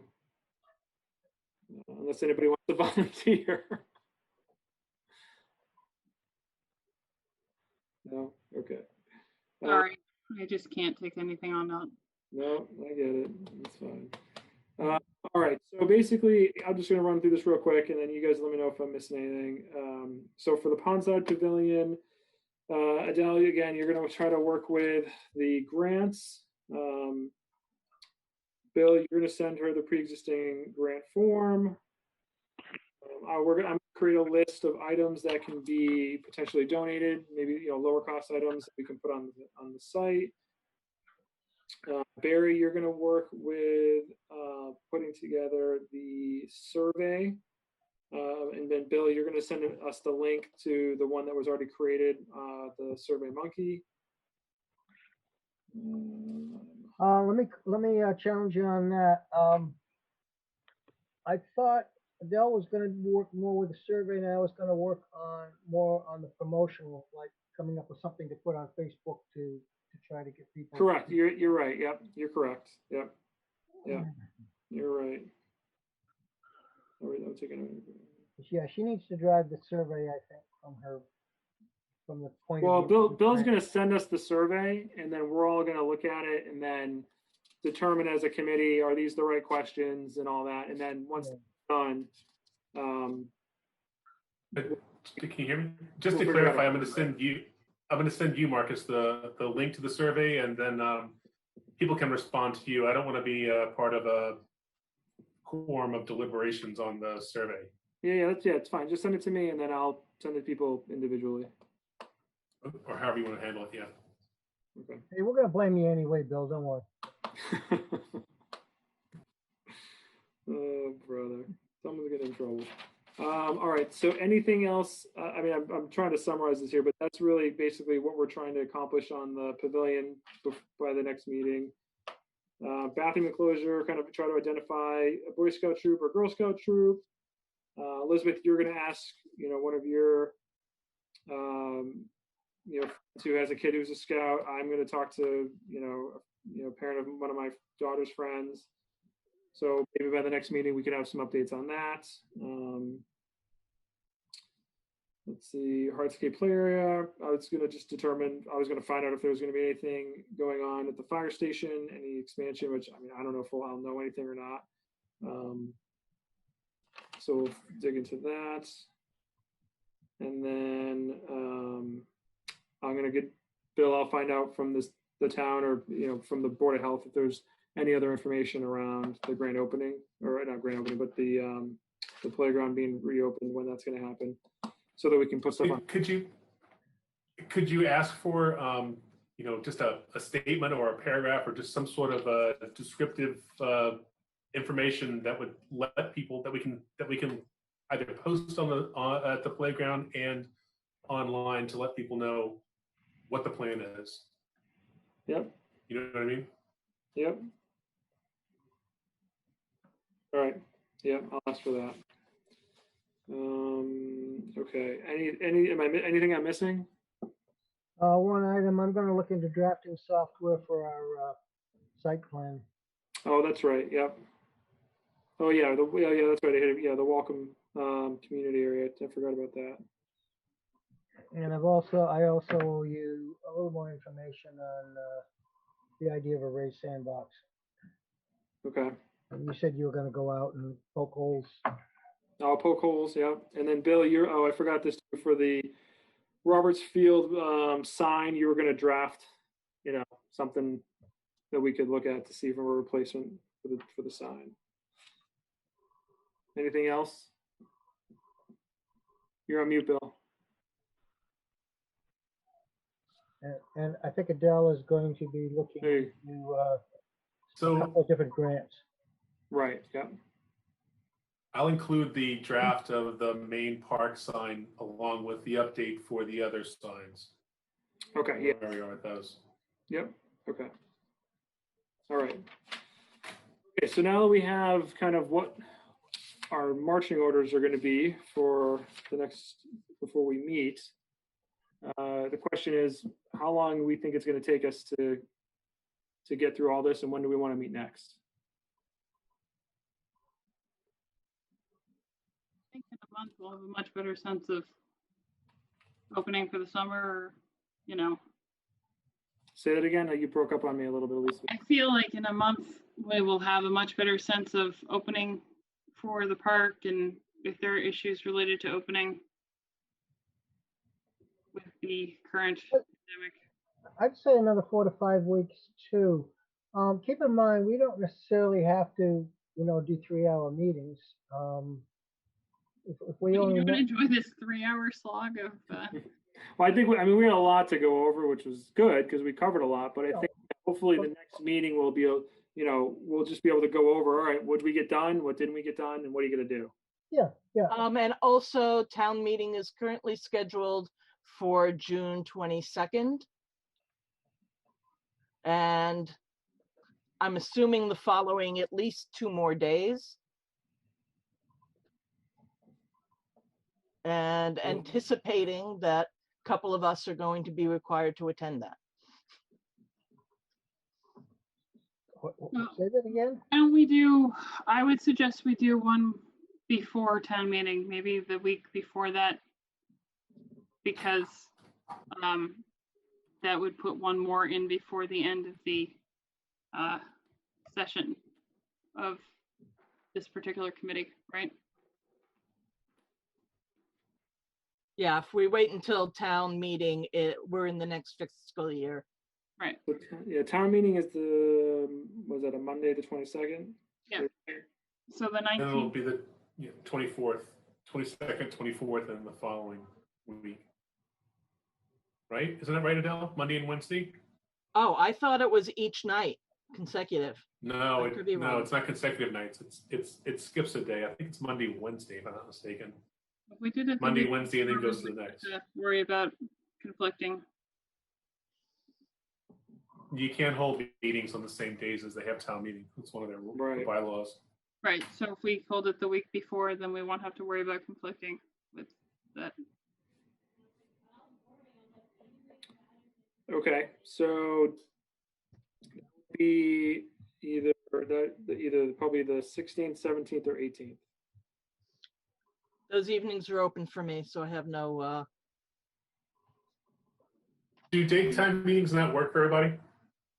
No.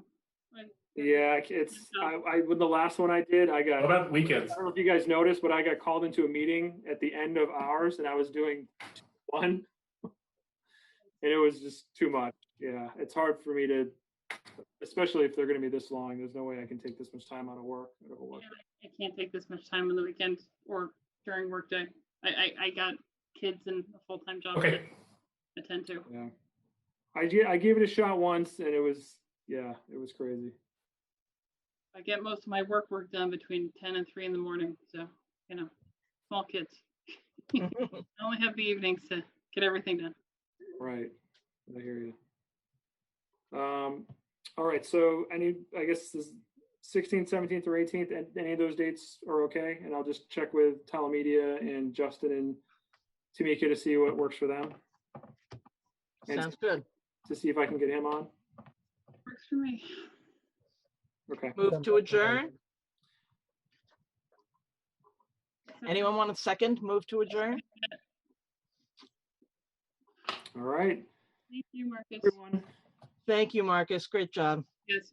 Great job. You're welcome. Thanks, everyone. thanks for sticking with me. I know it was a lot of time, but like I said, I think we got a lot done. So thanks, everyone.